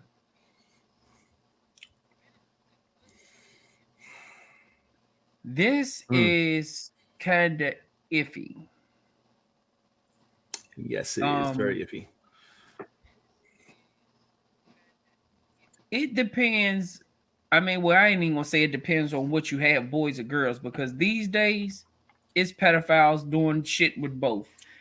As a man, I still make people wait because, you know, men get a bad rep for always or saying, oh, just bringing all these different women around their kids and confusing the kids and all of that type of shit. You know, when your kids get older, you know, they understand more. So it's like it's really about the kids. I don't even think it's a time frame. You know, you got to know who you're dealing with. You got to see how they are with their own kids if they have kids. And you know, if you feel comfortable, you know, introducing your kids to them, I feel like that's when you do it. I don't think it's a set time frame, but you know what's best. I don't think you should just within the first month of knowing somebody, here my kids, and that's okay to talk about them so that they know that you have them, but to just be bringing different people around your kids all the time, that's not a good thing because you can confuse these kids. And these days, shit, a lot of people are easily influenced. They might grow up thinking that is the way to be, to keep bringing different people around kids or whatever, or it's okay to keep being with different people. So, you know, you just got to be careful, man. Yeah. Ty said women get a bigger bad rap than men with bringing a bunch of uncles around, which is true. Why the fuck And did you label them uncles though? That shit sounds retarded. Because a lot of these men you label like, oh, that's my brother. So if that was your real brother, he would be your kid's uncle. So they be saying that shit all the time. Just like girls like, oh yeah, you fucking that brother too though. You know what I'm saying? But whatever. I get it. But she's absolutely right, because women are usually the ones that are in a position to raise the children more than men being single parents. There's more single mothers than single fathers. So the women have to go through this this weed knot process and finding out when's the right time to do so, and it could be a bit difficult. I did see a lot of answers saying, yeah, it depends on the situation, it depends on the kids, there's no real time frame. Some people say a year after being official. There's a lot of different things, but I also can't put a timestamp on it. But what I will say is that it has to make sense to your situation. Your situation can cause for you to have somebody meet over a couple of months. It could be over 2 years. Who knows? However long you see fit, because you know the person you're dealing with, and you also know your children. So you have to play coach, super coach, fucking GM, owner, all that shit to make sure this goes well. Because it's a bad, like she said, they get a bad rap, and it's very, very true. Because if you don't make the right judgment call, it could become a problematic situation, because you got a situation where you introduce the wrong motherfucker to your kids, or somebody you really like you introduce to your kids and the kids don't even like the motherfucker, or the kids get too attached to the motherfucker, the relationship don't go well, and now that you broken up, they upset because they missed the other person.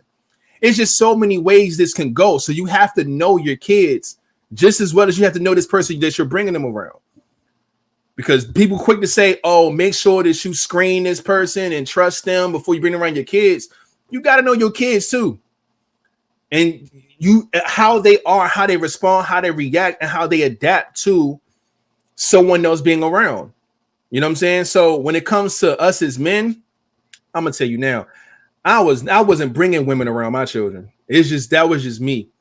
And that's mainly because I didn't see the point at all. I wasn't getting into a lot of deeper relationships with a lot of women during that time either, but they weren't meeting my kids. They wasn't, it wasn't that type of party. And even if any of them seen my kids, they were introduced to, hey, that's my friend. That's, whatever. That's exactly who they were. It wasn't never a situation where I was dating somebody and I just felt like they didn't, you know what I'm saying? It's just a weird thing, man.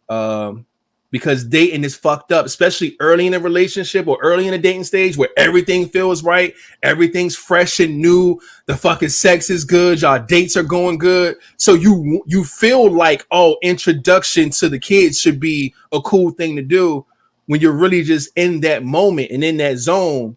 And it may not be time. That's why you got to really sit back and know what the fuck you doing. Because it's quick to get caught up in some bullshit and introduce people too early, too quick. And it could be bad, man. So it is really based off your situation, man.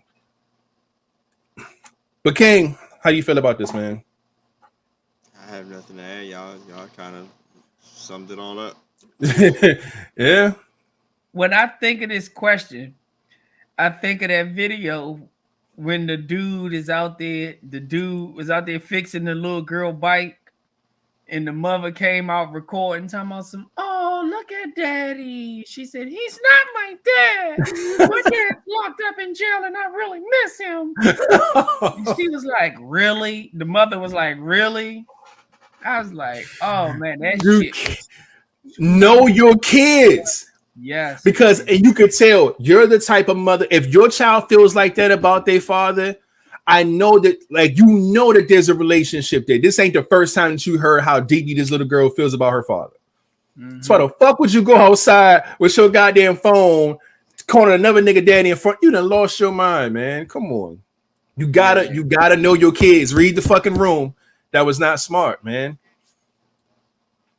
Can't do that, man. He It's not my dad. My dad's in jail, and I really miss him. That nigga, that man, I would feel like shit as a parent if he was still fixing that bike. Hey, I know she was all kinds of bitches. You like, you why the fuck would you say that stupid shit? Yeah. Come on, man. You don't do that. That's fucked up, man. But yeah, man. That's what that is, man. Let's get into this next one. Where we at?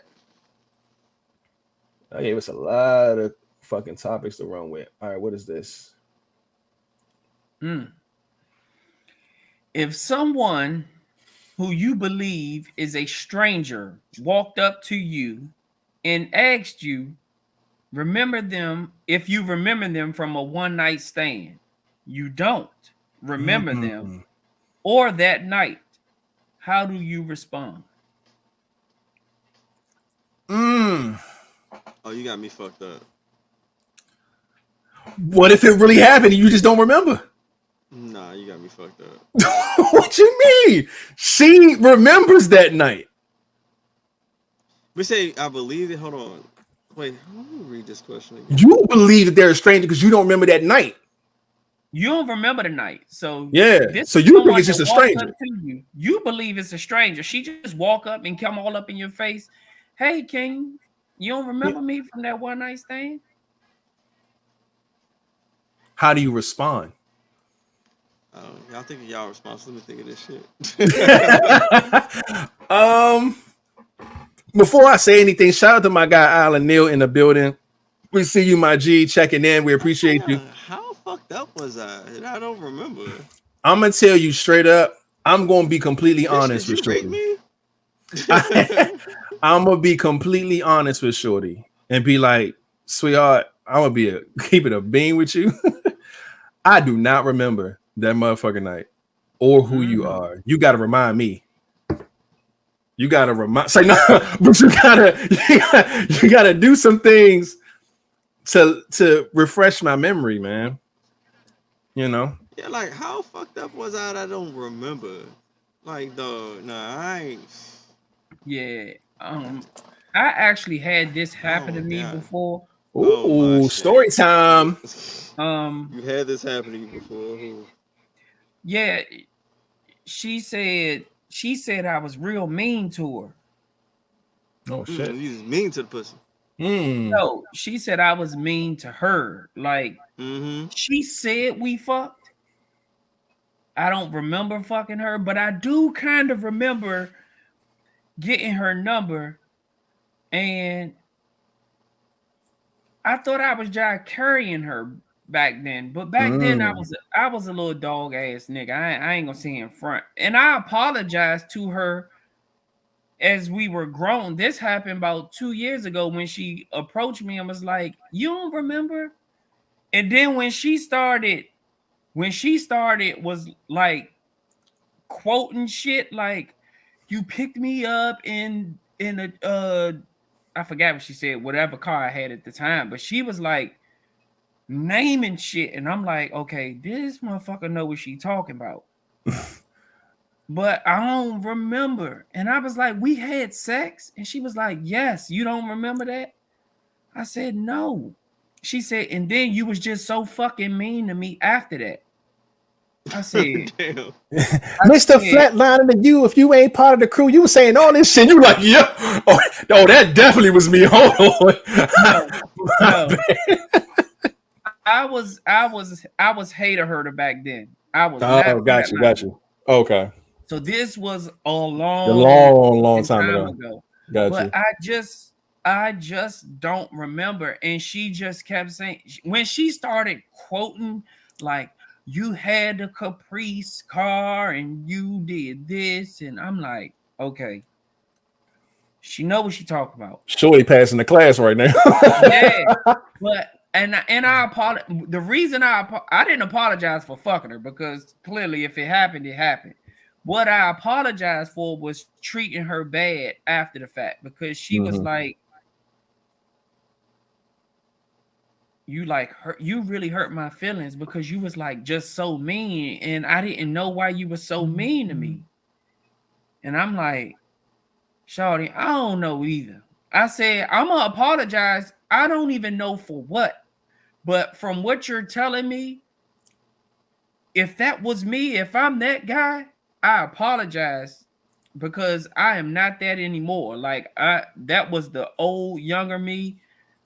I was wilding, and I didn't even drink or nothing back then, but I was like a party animal. Like I could say I was getting around off of like an hour or two of sleep every day. Like every day. It was a party or a club or an event to go to every day of the week. And guess what? I was there. Sunday, Monday, Tuesday, Wednesday, Thursday, Friday, Saturday, back again all week. So I was running off of fumes. So shit, I don't know. She could have raped me. I could have passed out or something. I don't fucking know. I just didn't remember, but I don't know. I've never had a situation like that. I do have 3 moments in my life where I've drunk way too much of some shit and passed the fuck out and don't remember what the fuck happened the night before. 2 of those nights did not involve any sex at all. The one night where it did, I told that story on the pod a long time ago, where Shorty did rape me though. That's a whole nother thing though. She definitely did. But yeah, man. Like I said, I just keep it real with Shorty, man. So I don't remember, and she got to do something to make me remember. If she goes down and run down the story, and it started to make sense. I mean, hey, how you doing? Yeah, I don't know what the fuck. I don't know what to tell you. You know what I'm saying? But it is what it is. King, what about you, man? If that shit ever happened, I'll just have a lot of questions. Like, tell me everything that happened. Like, what the fuck was I drinking? Where the fuck was I at? Like I'm saying, you was drinking this tequila. You was driving this car. The car was a little shaky when we was riding. I thought it was gonna cut off, but we got there. You like, didn't that do something like my car? And it's like, yeah, that wouldn't be nothing recent. Yeah, so, that had to be some back in the day type shit. So like, you gotta explain to me what the fuck I was driving. You was tearing this pussy up, and then what if what happened in my case happened to you? Like she gave you the rundown of like you invited me into your house, and she started naming shit in your house, and you like, damn, that is in my house. You know what I'm saying? And y'all go in your room and you got a knife, and it's like, damn, it is a knife in my room. Like she knows all the shit. Fuck up, Joe. You got a knife. Like, you gotta give me some I'm not trying to name shit that's really in your house. I'm just giving a description saying, of. I would have the night hear some. And what if she do that? What if she's on point? I don't even know what to tell her. Like, why don't I remember you though? Like, if you don't give me this pussy again, so I can really do my research, man. I don't know, man. That's crazy. That's tough. Nah. I'm with y'all though. I would really have to just say, I apologize. Well, like I did. I'm like, look, I don't apologize. Remember. I probably wouldn't apologize for me. I wouldn't apologize shit because if I treated you bad or carrot young, you might deserve that shit. Oh, plot twist. She took a selfie in your room with your shirt on. Oof. That's enough proof right there, buddy. Oh, yeah. Would be. Now you gotta be this bitch friend because you don't know whatever footage she got. Hey, what's up with you, man? I knew you was familiar. Hey, man, look, man, put your number in my phone. Now you gotta keep tabs on this one. Like, what? No. Give me your phone so I can put your number in it. What the fuck else she got in here? No bullshit. Camera roll. You going to that camera roll? What the fuck else she got in this bitch? Trying to do shit. Oh, it was funny, but nah. Man, yeah, no, that's wild shit right there, man. But man, 144.44 in. Let's go into the pod, man. Let's get into this next one. I think we only got like maybe 2 things left to talk about on here.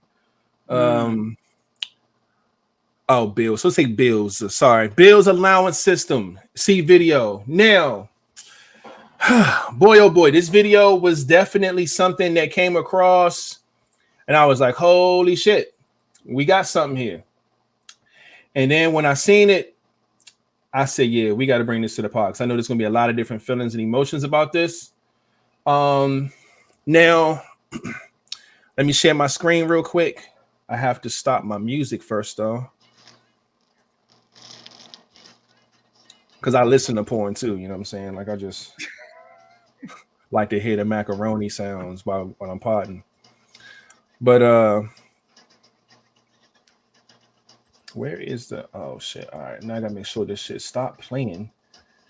And then hit full screen, hit share screen. I know, hit that, hit share audio as well, and boom. All right, now if you've seen this, y'all know what this is about. If you haven't seen it, here it is for the first time. Okay. Now, this is coming from this guy's page, okay, and apparently they're a couple that's on TikTok. And usually on TikTok, you know, you share your stuff or whatever, and you can reply to a comment on TikTok with, you know, another post or whatever. Someone in the comment section of whatever video that already happened, I don't know what that video was, but it made them ask this couple who pays the bills, because obviously the way their, you know, companionship work, it's a little different than regular couples. So they said, who pays the bills? And this is what Shorty had to say. I'm on the head play, so listen up. So we both pay bills, but he pays for all of them. Because my check direct deposits into his account, so he can like have all the money in one place, and we can save and stuff. And he like has investments that he invests our money into. He gives me an allowance of $100 a week.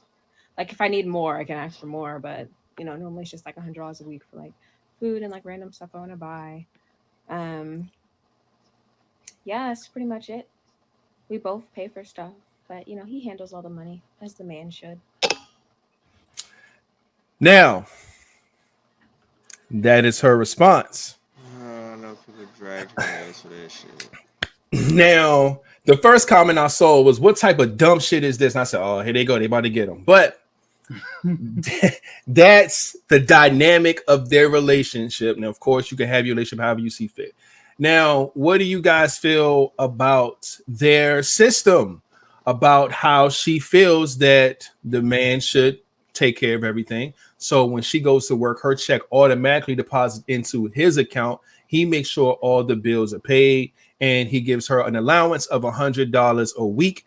And if she wants more, she could just ask for more and he will give it to her and things like that.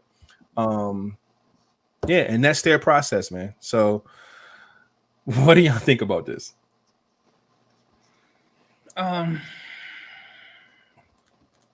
I think this system clearly, if my woman is not good on the financial side, I feel like at the end of her comment, she said, I think the man should handle all the money like a man should. Mm-hmm. If the man is not good with the finances, I don't agree with her at all.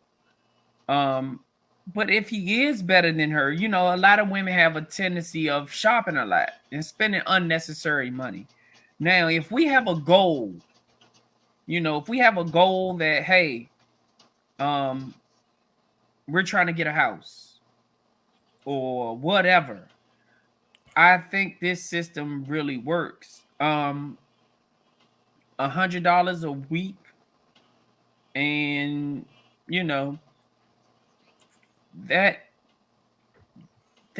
shit. What do you spend in $100 like in a week for $100? $100 a week. I mean, that shit fly. $100. People spending $100 on this bullshit. Yeah, but that is her money to get to spend, like she said, on just unnecessary stuff. If she needs more, she can ask for more. Mm-hmm. You know, I feel like if he's taking care of all, their system works. If he's taking care of all the bills and he's not fucking off money and he's not allowing her to fuck off on money, if she want to save her little $100 to go shopping on goddamn Groupon or Amazon like she normally do, if that's what works for their relationship in order to make sure the bills are taken care of, the account that we're saving up to do or to vacate or whatever. A lot of people's reasons for not taking vacations, a lot of people's reasons for never leaving an apartment is because they really don't know how to save money. And they don't know how to pretty much handle their finances. So if somebody comes along and brings a different angle to you and you're okay with it, if the woman is okay with saying, hey, I'm gonna work and get my check sent to your account, you pay the bills and all of that. Now she said, like, comment section, I see somebody say they give $100 to their kids, $100 is for gas, and you know, all of that type of stuff is taken care of out of the account. That account that he has money for is to pay for your gas to go, you know, all of that. That is stuff you need. He gives her $100 to pay for shit that she just wants. That if you listen to what she say, you know, he just gives me, if I need more, I can ask for more. It's not like he's saying, here, take this $100 and that's all the fuck you get. Make it work. He didn't say that. You know, she said, if I just want to buy some food, like, just, it's food in the house. But her $100 is for, I don't want that. I want some McDonald's, or I might want Chick-fil-A today. That's what your $100 is for, so that you can save up for a rainy day. That's how I look at it. That's only if he's not fucking up the money.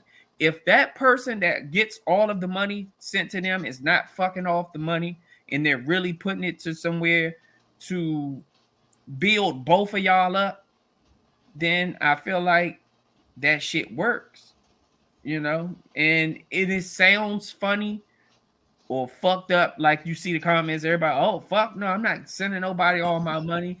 But how would you feel if this was the person you love, and let's just say he's not good with money, and he say, hey, I'm willing to give you my whole check so that you could pay the bills and shit, and you know what I'm saying? And like I just said, one of my New Year's resolutions is to stop spending unnecessary money. So maybe I need to do the same shit. Give myself $100 allowance a week and say, hey, that's all the fuck I can spend if I want to spend on unnecessary shit. If it ain't some shit that I can't afford with my little allowance, then I don't need it, type shit. But it's really depending on what y'all have planned with this shit. That's how I look at it.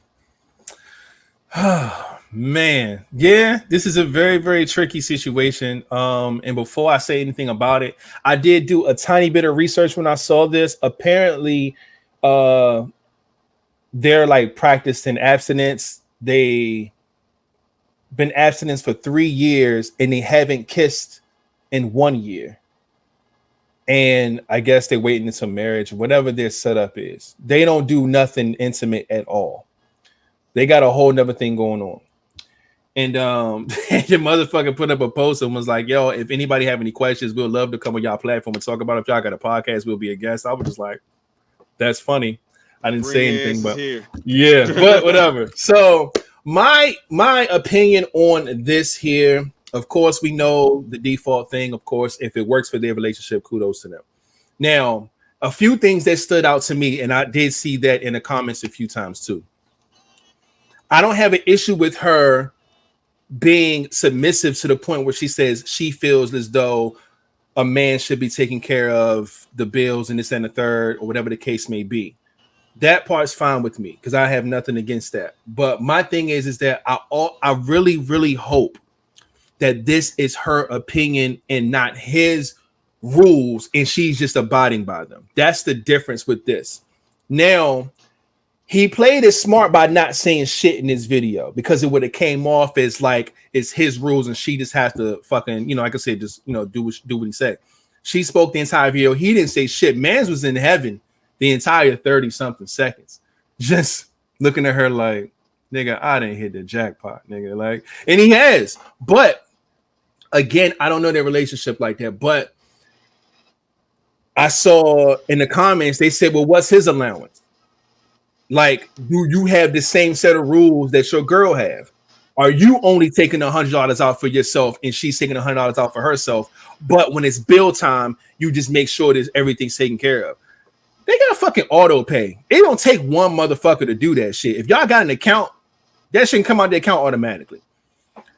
And she never mentioned anything about his money going anywhere. Like if he has a job, he's bringing in income, no allowance, anything. She ain't mentioned him at all. So this nigga could just be managing her money. and giving her allowances of her money and paying their bills with her money. We don't know. Now, if he does have a job, okay, cool. I don't have an issue with that because that means that both of their money is going to this pot. That means that whatever comes out and goes towards the bill is coming out of both of their hard work. And I'm cool with that. But if it's just a situation where it's a bum ass nigga and he ain't got no job and he's just managing her shit, that's where it becomes goofy. It's like, nah, you don't have to live like this, sweetheart. That's crazy. Now, granted, if it's working for them, that's fine. But yeah, this is a little wild, man. I'm only down with this if it makes sense to both parties. I don't think that this man should be treating her like she's a child. And if you want something, you got to come to me and ask for it. If you want extra money, you got to come to me and I'll think about giving it to you. You know what I'm saying? I give you your allowance for the week and shit like that. It comes off as like you're her parent. And that's what it is. I don't see, this doesn't come off as like companionship, teamwork. It don't give me that vibe. It just give me the vibe that he runs shit and she just cool with it. And that's just how it is. And I'm not a fan of that at all. I love teamwork, man.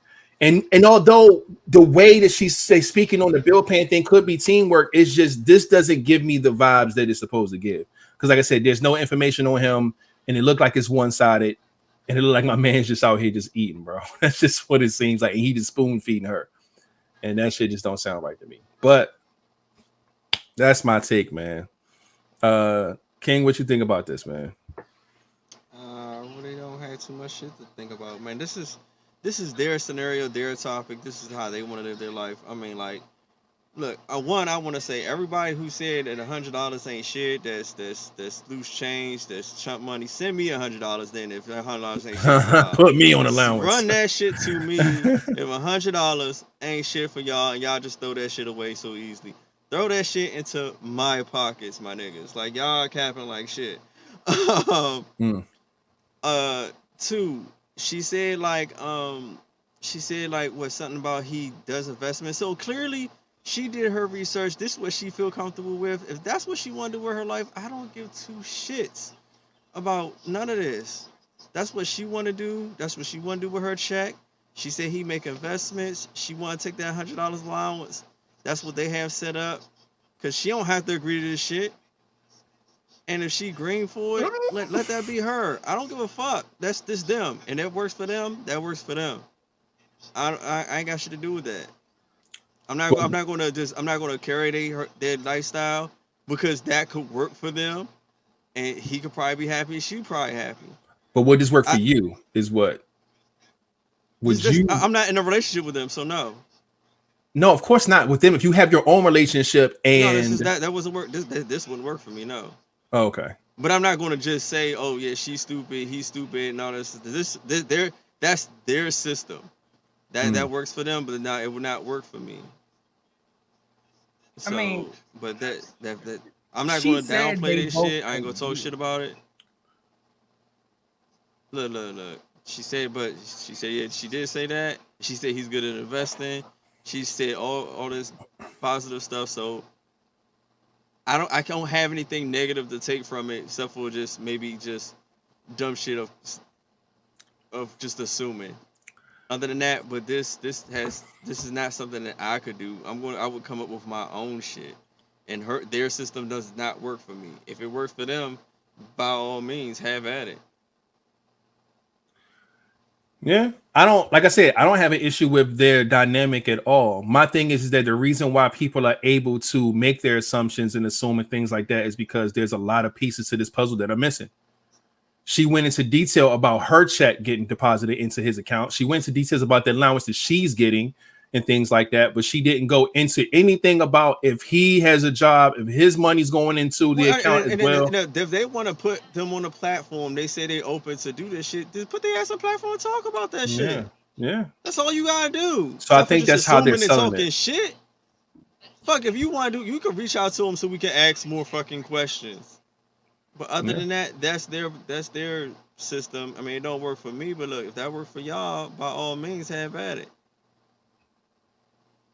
Yeah. But there's that, man.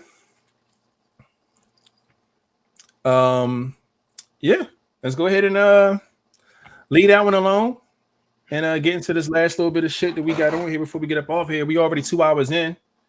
Oh shit, get this off my screen. This girl's bonnet. God damn it. And where we at? Oh, pickup lines. All right. This might be the last pickup line joint because I was scrolling through these joints and I'm just like, yo, these might be it right here. Because a lot of them we didn't already use. Some I would never put on this podcast because they's not even worth our time. So I was like, yeah, man. So these 6 might be the last 6, man.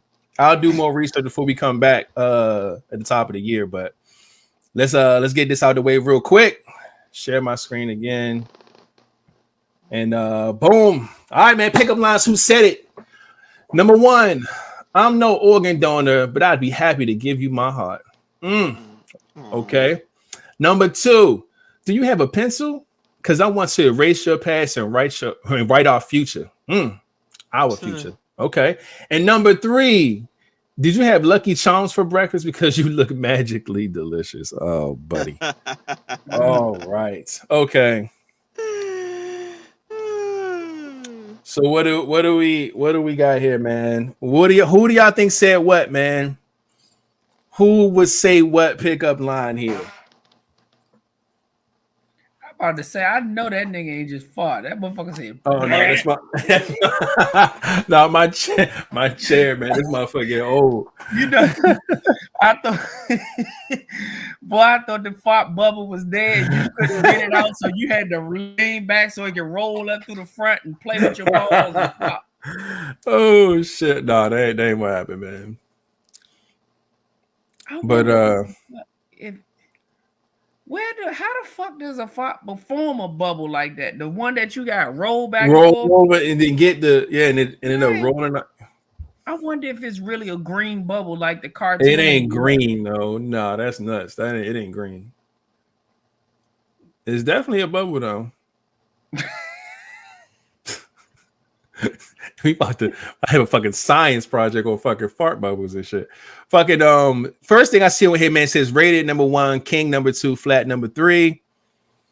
Next up, I see King 1, flat 2, rated 3. Glenda cheating. I see rated flat. King don't have one from her. Rated King flat. Ty says King rated flat. A lot of people got flat last. But I don't know, man. And King first in most of these too. King number 1 right here. King number 1 right here. King number 1 right here. All right. So it looks like King 1, I'm 2, and flat is 3. What y'all got? I'm going to take. Hey, I'm gonna take number 2. I'm gonna stick with what the chat said, and I'm holding number 2 down. And I'm cool with number 3 because that look like some shit I'd say. Okay. I would actually do number 3. Okay. All right. There we go. These are good. I'm trying to think of which one I would do. No, there they go. There they go with their bias shit. Tired talking about anything that has to do with food, it's automatically me. Yeah. Lucky Charms. They know you be mixing the cereals and shit. Yeah. And everybody figured that King would be number 1 because, you know, the whole I'd be happy to give you my heart, love doctor and all that. No, not just straight off meeting somebody. They tried to box you, man. You about to earn this shit, motherfucker. Oh man. All right. Well, those are the top 3. I said I would stick with 2. Flat said he go 3. King said he would pick 3 as well. And the last 3 that we're going to have, maybe more some down the line, maybe not. But here we go. Linda got it. I could see King. What she put? I read that late. I could see King doing. Do you want me or not? What you doing? It's not because I got shit to do. Yeah, yeah, man. All right, number 1. Hey, girl, is your name Wi-Fi? Because we have a connection. Oh my Number 2, if women were boogers, I'd pick you first. Oh gosh. Oh God, no. 3, do I know you because you look a lot like my next girlfriend? Oh man. Okay. So I didn't fart. See, it's my chair, man. It's my fucking chair. What y'all got in the chat, man? I see rated 1 King 2 flat 3. Oh, y'all all can rated kiss 1 my King ass. 2 flat 3. No 1 King 2 rated in King 3. Oh, whoever right. got me for 2 can kiss my ass. Woman with boogers, I pick you first. Every time there's one that I don't think would fit you, I would have to picture you saying it drunk. Just to give like a double, like, am I sure he won't say this if he's drunk? And then if I can't see you saying it drunk, then say that? I don't think you would say 2 though. No, Why? I like number 3 though. I fuck with number 3. Number 1, I can't lock in a number 1 because I'm already assuming something that's there. Like, I just told Shorty we have a connection. I don't even know this bitch name. So I don't know, man. I think I'm gonna stick with I would personally pick number 3. Stop passing gas. Shut your ass up. We know number 1 named James. Suck your ass. Well, that could, she got a point. That could be that could be why number 1 is me, because she got my connection. Oh, love. I don't even know what button to push, but that was fucking hilarious. That's funny. That was funny. Whoa. That was funny. All right. Which one would y'all pick? Which one is y'all favorite on this list, man? I go have to go with 3, Joe. 3? That's 2 3s.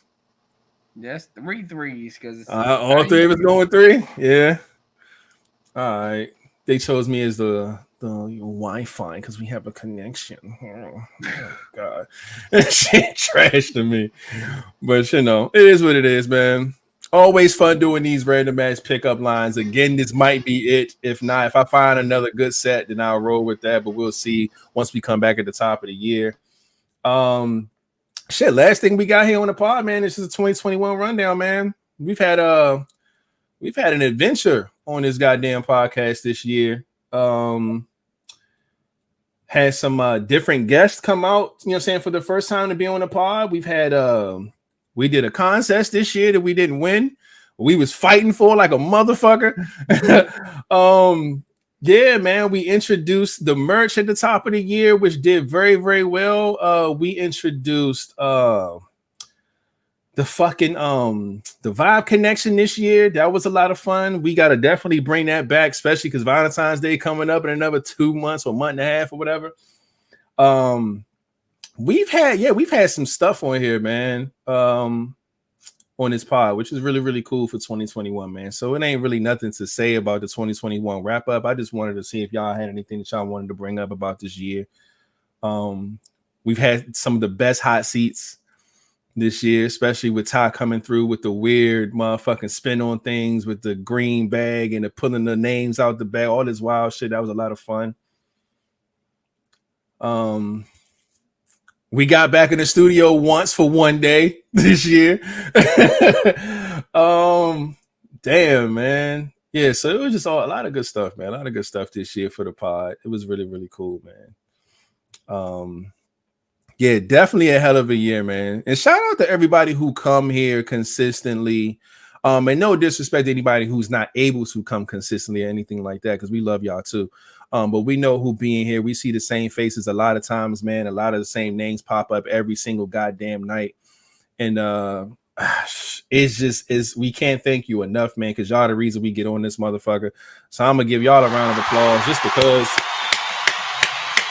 we ain't shit without y'all showing up and shooting the shit with us. You know what I mean?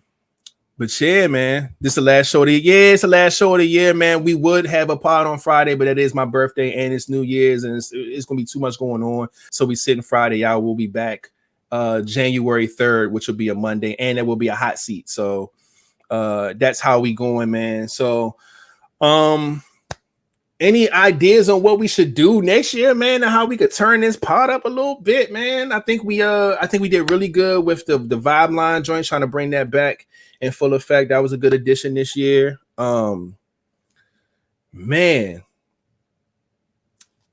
just a lot of things, man. I definitely want to try to bring some things to the pod, man. Like Flat said earlier, us traveling and doing a pod somewhere, you know what I'm saying, out of town somewhere would be really, really dope. Look, Happy Nappy. Yep, you was on the pod this year. We had a lot of good guests this year too. So, what about y'all, man? Y'all got anything to say, man? Because I can run my mouth forever, man. I'm gonna shut the fuck up. I don't know, man. I'm thinking since we're not doing the next pod on Friday, can we get some homework? I mean, we are only 18 people away from the 500 box. From the 500 box. So what I want to know is if we can get y'all to do some homework, so when we come back on the 3rd, we could be announcing that we have a giveaway coming up and that we are actually giving it away because we are at 500 subscribers. Yeah, that'll be really, really dope to come back to. If we could grind it out, man, for the next week, and try to get as many people to subscribe as possible, man, so we can come back with some great news and all that. That'll be fire, man. What we had? We had Head Crack and Young Show this year. No, actually, I think it was December. They was at the end of the year last year, right before the new year kicked in. So we started the year off. We had, because I got all the shit right here. We started off. Matter of fact, fucking Joy B was the first guest we had this year. Our first episode was New Year's, and she was the very first guest, the very next show. We had who else we had on here? We had Usura on here. Moose came through. Of course, we did a couple of vibe lines and stuff like that. That was cool. We had Miss Keeper was on here. We had Puddin was on here. Who else was on here? Damn, I'm looking at the list. Of course, Samaya was on here. Of course, Ty was on here several times. AJ the model was on here this year. I saw her in the comments earlier. Hopefully, she's still around. Yeah, she's saying good night now. Yeah, Dora was on here. Book Bay Tony was on here. Tosh, aka Boheme, all the names she got. She was on here. Roro was on here. Yeah, we had some guests, man. It was very spread it out, but we had some people coming through showing love, man. So it was a great year, man. It's a great year. Shout out to all the birthday love. I see it. I made sure I found this motherfucker so I can act the fool a little bit. I appreciate y'all so much, man. Again, my birthday is Friday, the 31st of December. So, this would be the birthday pod, I guess. But it'll be a lot of fun, man. I'll definitely come back with some stories if I have any. I'll probably just be in the house fucking quarantine because I ain't going around nobody. My whole fucking family got COVID. I ain't moving. I'm staying right the fuck here. I ain't fucking around, man. But yeah, man. Just great stuff, great guests, great energy. Let's just try to ponder. And y'all too in the comments, man, because I was just talking about how y'all are here all the time and how y'all, contribute to the podcast. Y'all give us any questions. Y'all contribute by being guests. Y'all contribute with y'all comments every single night. Try to come up with some cool shit that we could do on here. You know what I'm saying? The same way we thought about the vibe line and the vibe connection and first thing smoking and merch Mondays. We try to just do some new clever shit that we know it ain't really too many other podcasts bringing stuff like that to their platforms. A lot of their stuff is pre-recorded and uploaded later. Our shit is live. So, it's we have different shit going on. And yeah, we would love it, man. Yeah, CJ was on the show, my guy. Yeah. I don't know where he been at, man, but yeah, he was on here cooking. But yeah, man, it's been a great year, man. We're just thankful, man. We love every single one of y'all, man. We appreciate y'all for, just being who y'all are, man. And yeah, let me go ahead and get to these ending shout outs and stuff before we because I'll definitely talk my head off and shit. Where the fuck is the button for that? I can't see it. There it is. Let me get my sounds up and let's give it up for Premier Cocktails.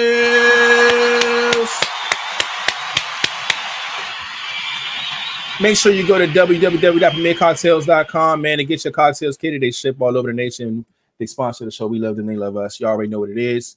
Again, if you're late getting in here, if you got in here an hour in or an hour and a half in, whatever the case may be, and you have not hit the thumbs up yet on this podcast, please do so. Hit the subscribe button, hit the bell. Y'all already know all of the, you know the vibes, man. Please do that. We'd appreciate it. So we can get closer to that motherfucking 500 if somebody ain't do it yet. But yeah. Boom. Any platform dealing with podcasts, your boys are most likely there, man. Look us up on Apple Podcasts, Google Podcasts, Spotify Podcasts, whatever that you decide to listen to, you can find us, man. 𝐿IVEVIBEZ podcast. Every episode goes live the very next morning. Tonight's episode will be live tomorrow morning. Friday's episode, well, not this Friday because we ain't doing it this Friday, but y'all know how it goes. When we do pod on Fridays, it'll be up Saturday mornings. And we do go live every Monday and Friday around 9 o'clock Eastern time on YouTube, just in case you want to come and watch the show, because I know a lot of people listen to the show too instead of watching, man. So shout out to everybody, man, all y'all all over the globe. We appreciate y'all so much. Boom. Hashtag LVP Fitness Challenge. We're always pushing this because we always want y'all to take care of yourselves, man. That is very, very, very important to us. And if you're going to be posting some shit online about you in the gym or you drinking your water, we know the top of the year coming. Everybody be talking about New Year's resolutions. Some people say, I saw some people in the comments talking about they want to get back in the gym and they want to focus on their health. Use the hashtag, man. If you get pressure to go into this gym, make sure you use the hashtag. We would love to see your progress, man, and all that good stuff so we can continue to thrive and take care of ourselves, man. We would appreciate that because y'all know that's how we rock on this podcast, man. Boom. This is our link. When I say that, it's links.co/Liveeyes podcast, man. This is the link to our links account where you can either take a picture of that little barcode right there, take you right to it, or the link is in the description of this video. If you're watching on YouTube right now, just scroll down. Links are right there, man. If you want to send us anything, you know what? It just hit me that we didn't get like Christmas gifts this year. We ain't get like normal, like last year we got like gifts. We had like pod after pod after pod. We was opening shit like every week. This year we might have been on the naughty list, man. So we gotta get it together because we COVID motherfuckers ain't have everybody ain't have a job, man. No bullshit, man. God damn, I just realized that, man. Yeah, man. But if you wanted to donate to the pods, you can. The information is here and it's also in the description. We do have fucking a Cash App, a Venmo, a fucking PayPal, all that shit. If you want to send us fan mail, the address is there. It's also in the description of this video and every video. Just look down there, man. You can send us whatever you want, man. We open up all of our gifts and fan mail and packages live on the show. It's always fun to do that. If you want to send us topics, be a guest, all that good shit. Y'all already know what to do, man. Just hit us up, man. Send us an email, hit us up in the DMs, do something. Just get with us, man. And we'll definitely have you on the pod and all that good stuff. We'd appreciate that. Boom, man. I've been trying to get this y'all know the whole clothing spill in the rundown. Y'all know how this month has been. It's been very, very hectic. So the new year is when the new shit is coming. So that's going to add to the jam-packed show we're going to have when the hot seat comes back. So be prepared for some new merch and all that good stuff. And if you do decide to cop some, goddamn it, we're going to put you on the screen like this. Fucking look at us, man. Representing our own shit, holding our t-shirts down, man, for the Black History Vibes. One of our most highly favorite tees, man. So if you do take a picture with some merch that you get from us, man, send it over to us one way or another. And we'll take that picture, put it on the screen just like this of what you bought, man, and show you love for showing us love. We appreciate that 1,000%. Yeah, again, it's coming soon, man. And yeah, also the vibe line. We talked about it before. I'm gonna say it again. That's basically just y'all asking us questions, man. The same way y'all ask us ending questions at the end of the pod, or y'all just hit us up randomly and send us questions. All you gotta do is pull out your phone, hit record, and be like, hey, yo, this your boy Rated, man, straight from the DMV. I want to ask you guys a question, man. blah, blah, blah, blah, blah, blah, blah. Get back with me, man. And then, boom. It could be 10 seconds. It could be a minute long, 2 minutes, whatever. Just send it on over to us, man, because we want to stack these up so we can start putting them back on the show again. We would do those every Friday, just like we would do Merch Monday every Monday, just to continue to get content going, man.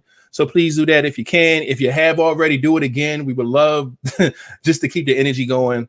Yeah, boom. That's us, man. Every Monday and Friday night at 9 Eastern time here on YouTube. Y'all already know what it is. And everybody's favorite picture because we're dope. Now, real quick, trying to get up out of here. 2 hours and 20 in. I'm going to go ahead and hit this elevator music. So if y'all got any questions, now's your chance. Let's go.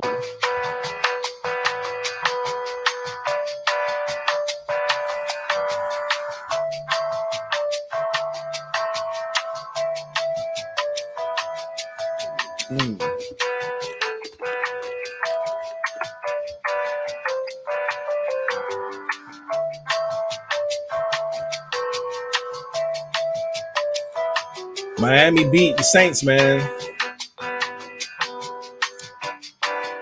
Took them boys down 20-3.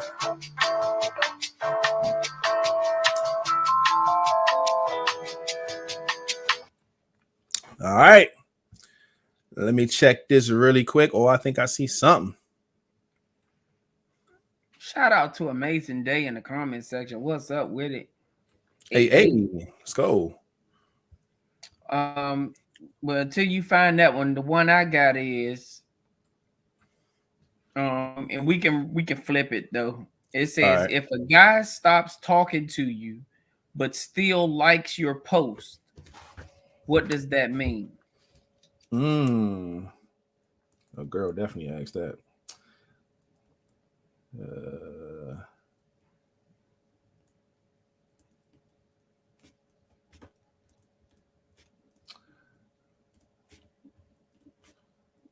All right. I could have sworn my bugging because I could have sworn. No, I wasn't bugging. It's right here. All right.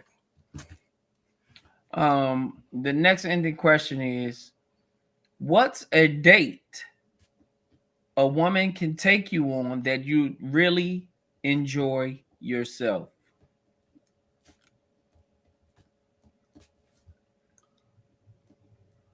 All right. Got that one. Look, she on her roll. She missed me. Or no, she just fixed it. All right. Yeah. Got you. All right. We appreciate that. And I think that is it. Hold on. What you say? Maybe consider not asking for any questions at the end of the show. So they'll do the videos instead. The video thing is a hit and miss for people, man, because some people just don't like being on video. It's easy to just type up a question versus being, oh my God, I got to get my hair straight and I got to wear my outfit. You know how girls do. But we want y'all to be just, we don't care about none of that. We just want y'all to be asking us questions so we can bring us to the pod in a different form, in a different fashion. And, it's cooler that way. But, be comfortable. You know what I'm saying? We don't want everybody to be all freaked out about it. We're adults. We old. It shouldn't be that type of, weird situation. Name your secret fetish, huh? That's a hot seat. Is that what it says? It's hot. What is HT? What is that? Hot topic, I guess. I don't know. I'm gonna write that shit down though, because we do have a hot seat coming next pod when we come back on that Monday. So I got to see where you at. All right. And I think that is it. I don't see any more. Did we get that one? Did we get Glenda's? Where? Hold up. I don't see. Okay. What is that? How do you show your romantic interest? How you feel about them?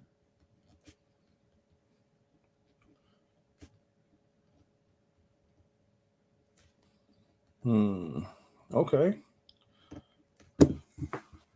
Got that one as well. And all right, bet. So it looks like that is it. We appreciate all that you guys contribute to this podcast. Again, it was a hell of a year.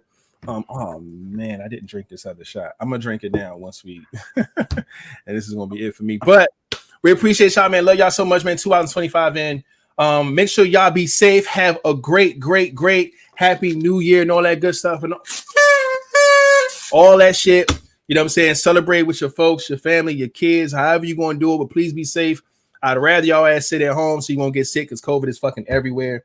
But yeah, man, please be safe out here in these streets and make sure y'all bring y'all asses back to come and see us on Monday, January the 3rd. That'll be the next pod. Friday, we are taking the day off. It is my birthday. Y'all already know that. My Cash App is right there for those who didn't catch that. It's like, nah, I'm bullshitting. But I love y'all so much, man. That's what it is.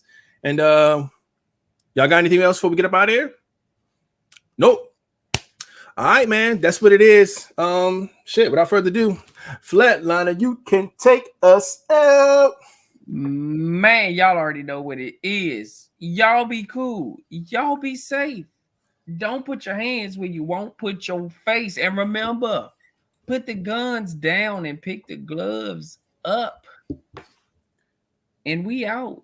Hey, hold up. Where's my sounds at? There it is. Hey, man, welcome to the live box, man.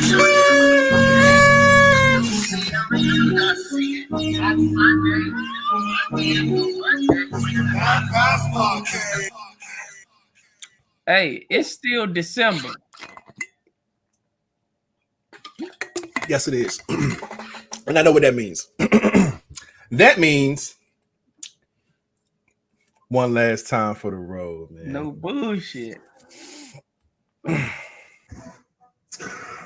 Ho. No, my hat not in here. Ho, ho, ho. Where's the bitches? Hey. Don't tell Mrs. Claus that I'm looking for the bitches. Oh, man. Good shit, man. Good shit. Y'all be good, man. See y'all at the top of the year, goddammit. Y'all be safe and bring y'all ass back to the pod.